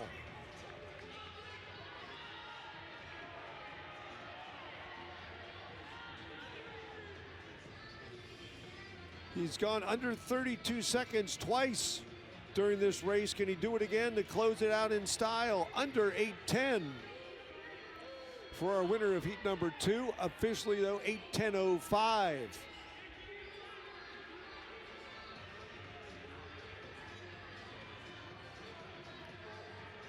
Cobb at 8:20.86 with McNamee in the number 3 position.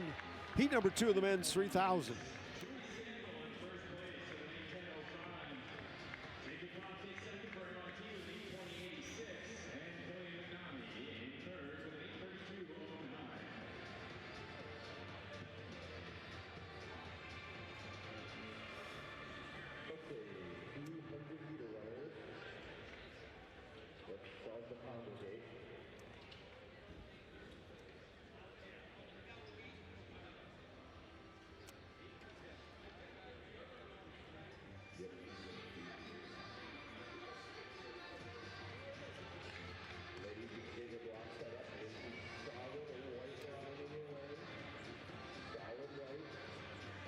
All right, it's the Battle for Boston presented by Saucony.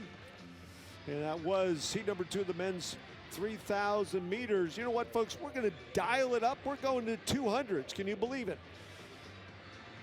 About 20 minutes after 9 o'clock. And I am certain the snow has piled up knee deep over these past 3 hours. But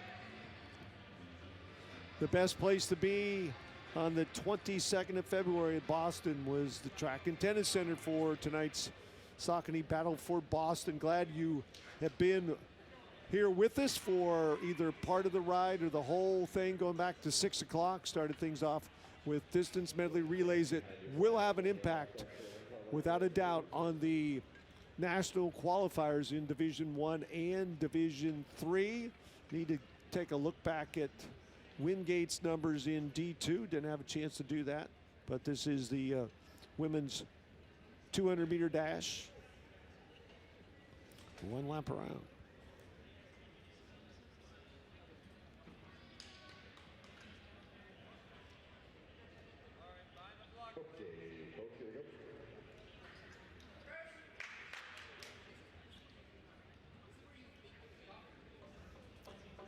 All right, there's a lineup for section number 1 of 2 in the women's 200-meter dash.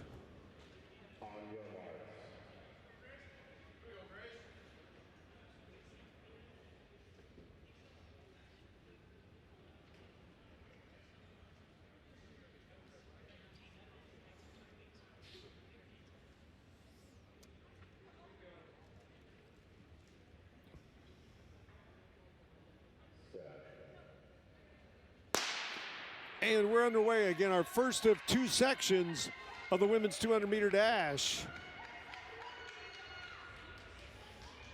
Down the back straightaway in lane 6, Grace Inacio from Bridgewater State. She, in this case, has a preferred lane since 5 is open. Angela Koneska from Manchester Central headed to the line. They're going to be right about 25 seconds plus. No, 24 and change for our winner, 24.89. A nice run for Grace.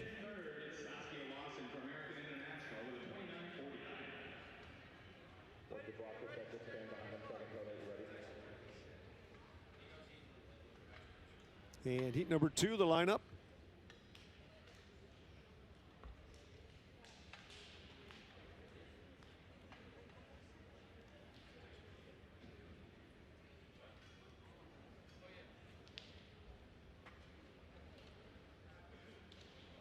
Our final women's event of the evening. And we will follow that up with the concluding men's 200-meter dash as scratches have taken their toll in the 4x4s. So we'll wrap it up with some sprints.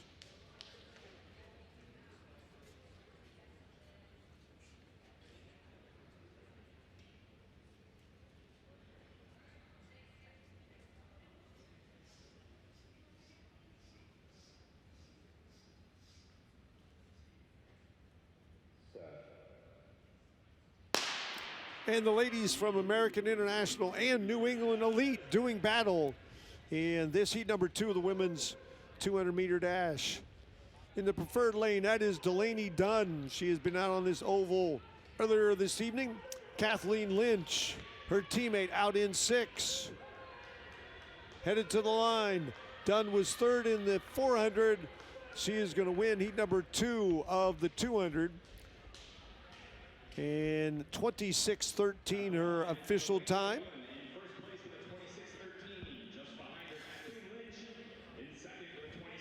The ladies from New England Elite go 1-2. As we will prepare for the men to take the track for our final event of the evening, the 200-meter dash.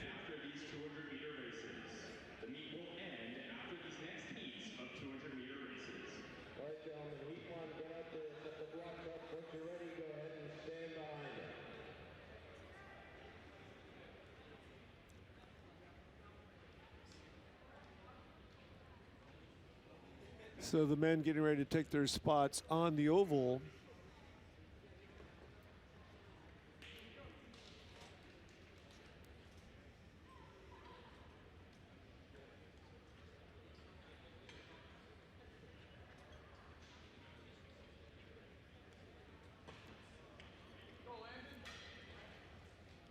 As we're digging deep into the U.S. Track and Field and Cross Country Coaches Association website, taking a look at some of those records.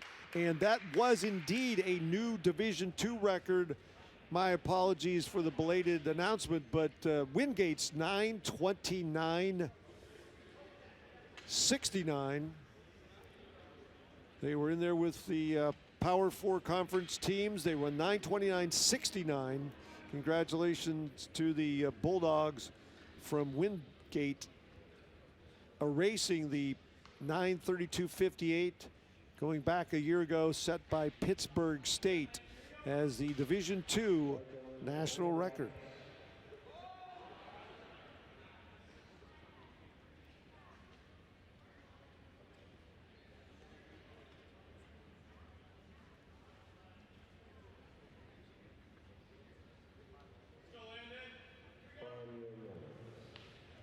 Called to the blocks. Heat number 1 of the men's 200-meter dash.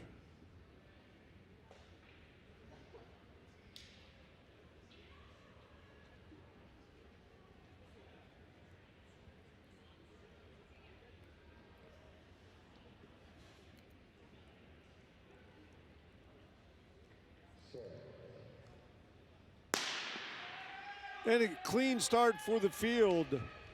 Cesar Flan from Manchester Central in the preferred lane 5, and Jabari Michael Kensu from St. Vincent and the Grenadines, and Landon Crowley from Bridgewater State on the oval.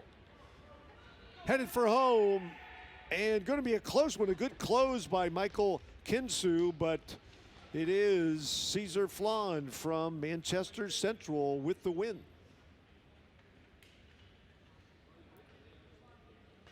Close finish at the line, but it's Winston Lewis who gets there first with a 22.06. Matt Moody just 400 behind him with a 22.10 in second, and Vincent Sebo finishes third.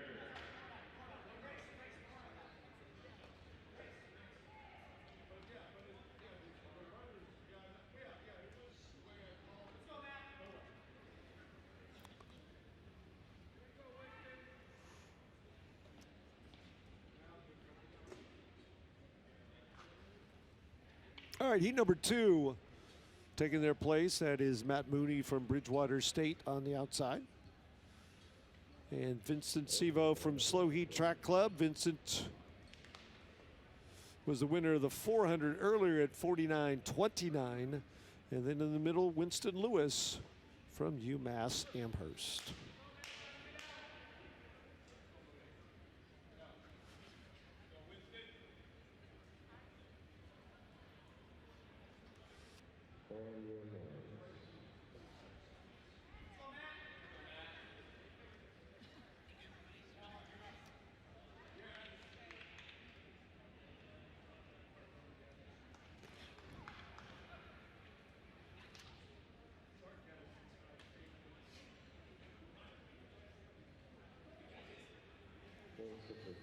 Sevo, Lewis, and Mooney. Oh. All right, we have an athlete positioning themselves at the wrong spot. Lots of lines on a 200-meter track. We're all green. We're all friends here. All right. So some national collegiate records. D2 men's distance medley relay. Women's D1 1,000 meters.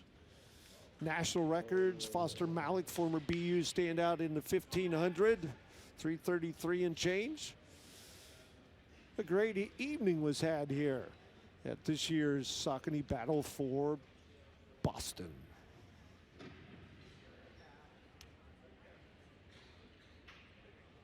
Lane 5 is also the white line. Guys, stand up.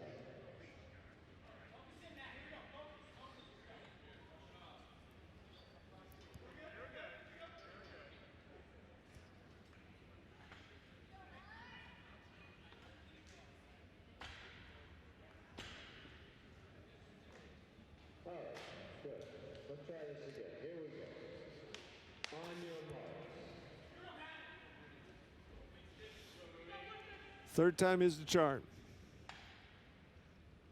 I know I'm behind the white line, so we're all good.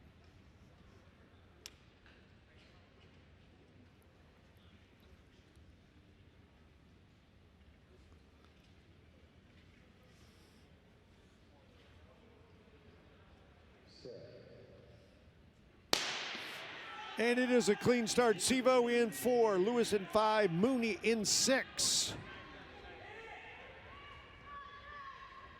Pounding their way down the back straightaway. Mooney still holding the edge, but here comes Winston Lewis from UMass Amherst. Oh, we might get a flag there.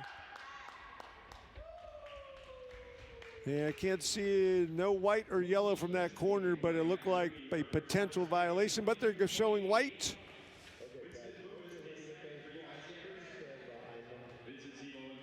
So Matt Mooney with the win, Winston Lewis second, and Vincent Sevo in third. 22-28 for our winner, that young man from Bridgewater State. All right, folks.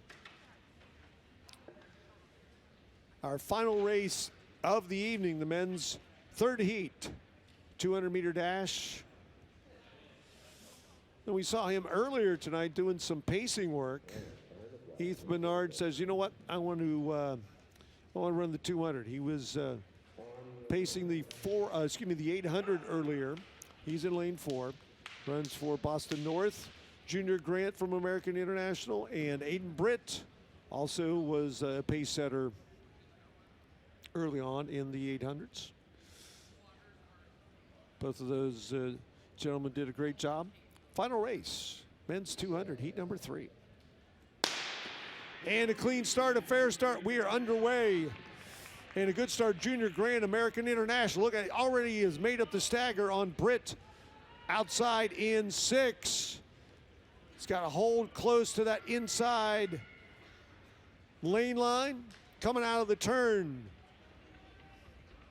Headed for home. And a nice run, 22-14 for Junior Grant from American International. 22-16 officially.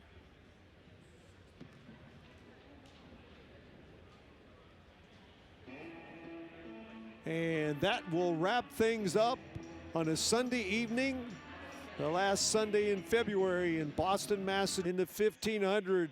You definitely want to check out the website FloTrack to see all the archive content and also some of our content team here on the infield talking to some of the standout athletes of this year's finale of the indoor season at BU. I was glad to be here for the whole ride, going all the way back to the Sharon Collier Danville season opener back in December when those cross-country runners were coming off an incredible season. They stepped foot on the indoor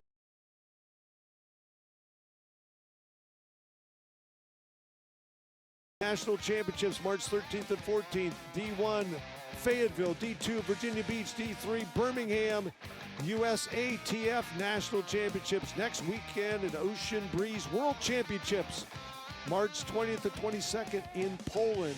Definitely proud of who we are. Thanks to our friends at Boston University, and my thanks to the production crew, and my thanks also to all of you who were along for the ride today of the 2026 Saucony Battle for Boston. Phil Grove, Old School Track, signing off. Have a great night, everybody, and be safe out on the roads.